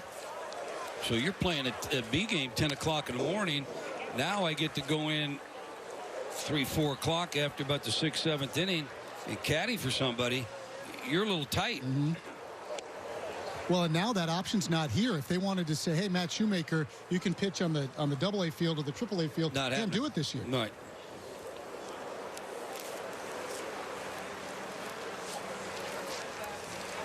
Esteban Quiroz, the hitter, his second plate appearance.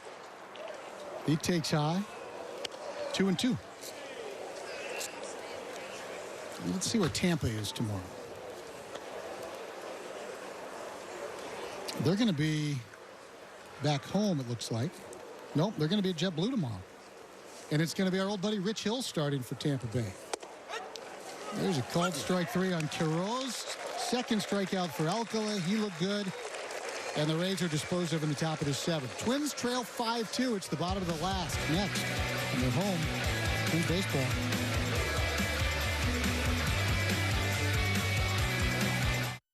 If you're feeling Well, welcome back to Fort Myers. Aaron Sabato and his Twins teammates on the top rail.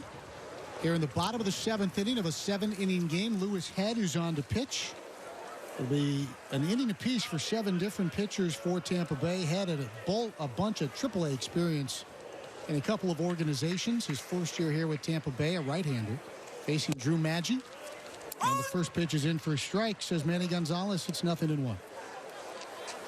It'll be Maggi, Ben Wallace, and I think maybe Blankenhorn. This one bounces up to the catcher, Hunt. And the count is 1-1 strike. I appreciate everybody who's joined us today, whether you were looking at the moving pictures in the sunshine, be our friends at FSN, tuning in across Treasure Island Baseball Network. Glad to have you on board for some Grapefruit League action. Good look at that pitch from our crew, and that's a strike called. Maggie's got the readers on. But he has been a strong, steady performer throughout his career as Drew swings and misses. Strikes out. There's one away here for the catcher, Benuelos. So again, the Twins are in Northport tomorrow with Shoemaker pitching. Danny and I will be back at JetBlue on Saturday afternoon. And then Corey Provis will make his long-awaited dramatic arrival for Sunday's game. And Ellis takes a strike, and the count is 0-1.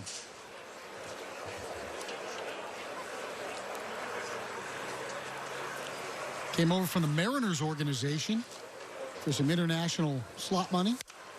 Pops one back in front of us and down below. For a souvenir, it's 0-2. It is Blankenhorn who has moved into the on-deck circle.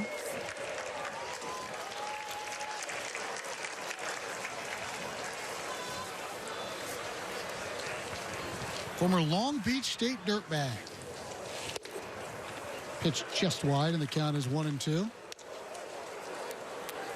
I mean, you guys had some battles when you were at Fresno with those Long Beach guys over in the fog. You know, that was in the South Division. We didn't recall playing them. One popped up and out of play. We did get to play like Pepperdine, UCLA. That was all in the regionals, but we were more or less, what was it, Sacramento, and go to Reno. Pacific, probably. Yeah. Maybe some San Jose State in there. San Jose State, Gene Mingus. Pitch wide. Gene Mingus. Before I went to Fresno State, I went out there, and Wickersham was their shortstop. He goes, what position you play? And I go, I'm a shortstop. He goes, no, I got a shortstop. But we need a catcher today. So he put the catcher's gear on me for a doubleheader. How'd that go? I left. Next time he saw me, I was at Fresno State playing shortstop. Pitch low, and the count is 3-2. You know?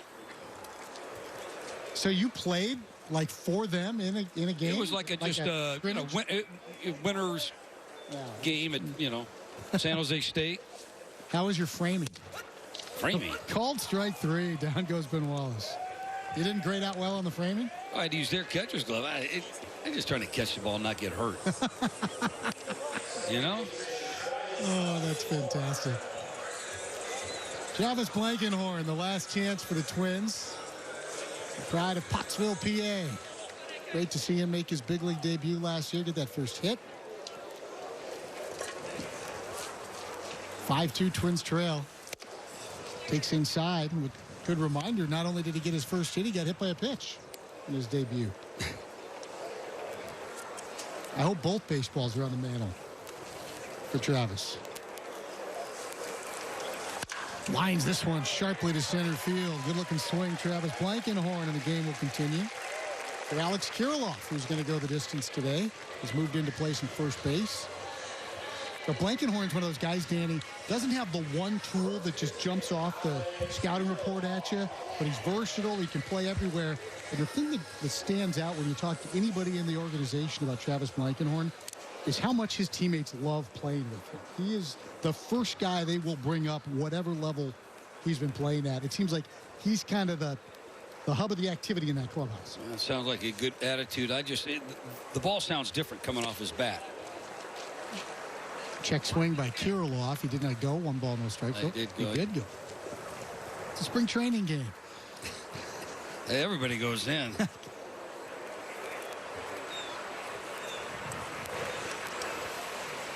You're going to have to try to get a screenshot of Taylor Rogers with his palms up. That ball line sharply to right by Kirilloff. Boy, does he love to hit. Blankenhorn, hard turn at second. He'll go to third base, and looky here, tying runs at the plate.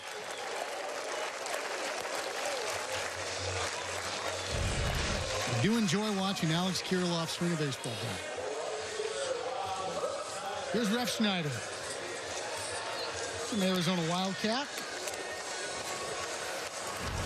Born in South Korea, grew up in Southern California, was the College World Series Most Outstanding Player. Played with the Yankees, Toronto, and with the Rays. 15 games with the Rangers a year ago. Well-traveled, versatile pro. Takes a strike.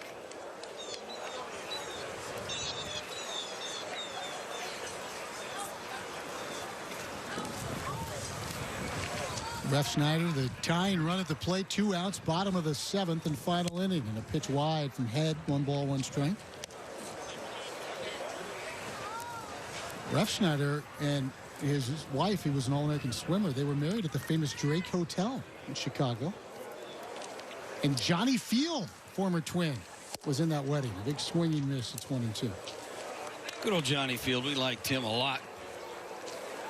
Now, Drake Hotel, that's a place you frequent. I've been known to show up. Then again, you don't give me a lot of those Chicago road trips. Haven't been back there in a while.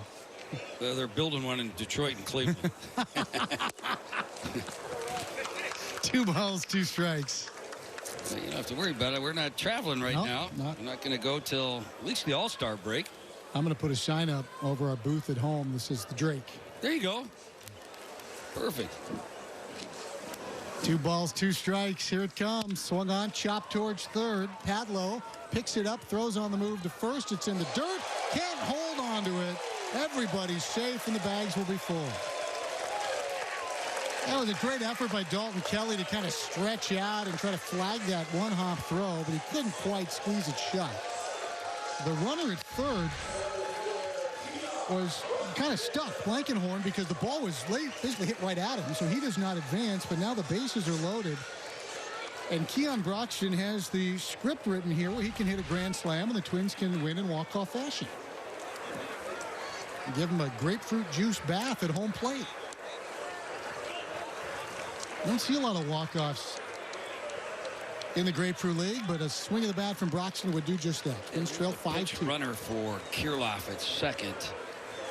And it's, let's say it's 85. 85 is Charlie Barnes, a left-handed pitcher. So and it ain't Charlie Barnes.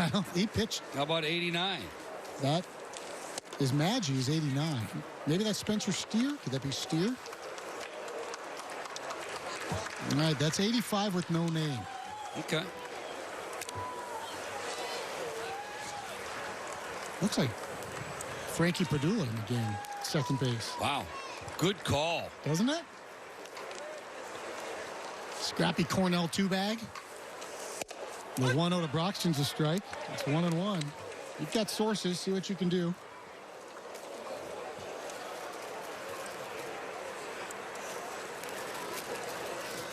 The bases are loaded with 2 outs. Keon Broxton at the plate. Twins down 3. Swung on and missed, and the count is 1-2. Broxton singled in the 6th.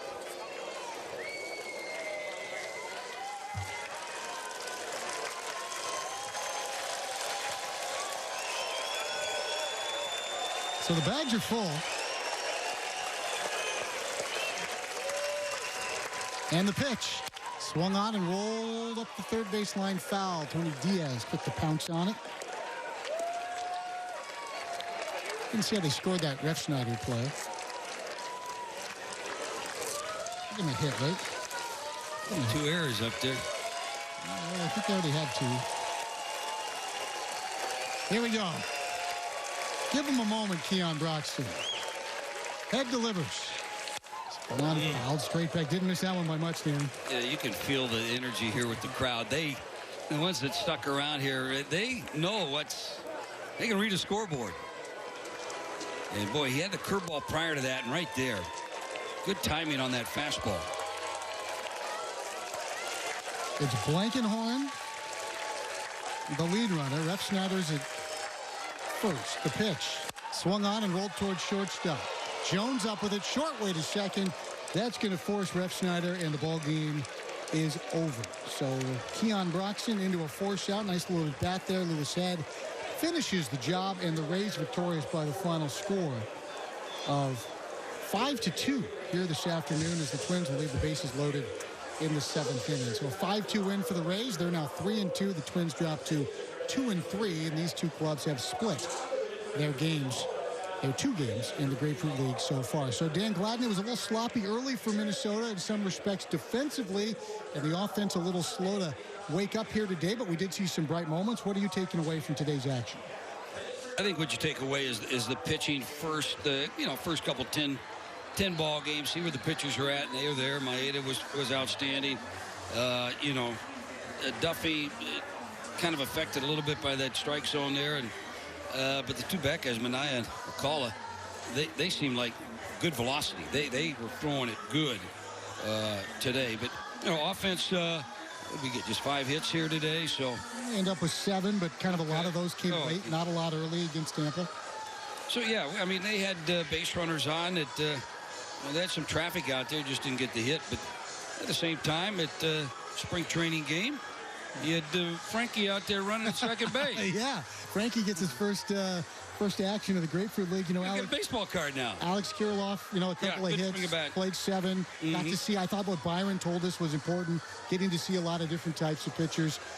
You mentioned Rogers had issues with the strike zone, but Duffy had a rough debut. He looked like himself today, as you would expect, and I'm with you. I'm looking at Minaya, who's a bit of a wild card, upside there, and also Jorge Alcala, who I think is going to be a big part of this. And he looked good. Yeah, he looked real good. He had good velocity here, and this club here, the Tampa Bay Rays, I don't care how you slice it, they're the defending American League. They're the best team in the American League until they're not. Yeah. That's right. They've got bragging rights, so show them a little bit of love, but at the same time.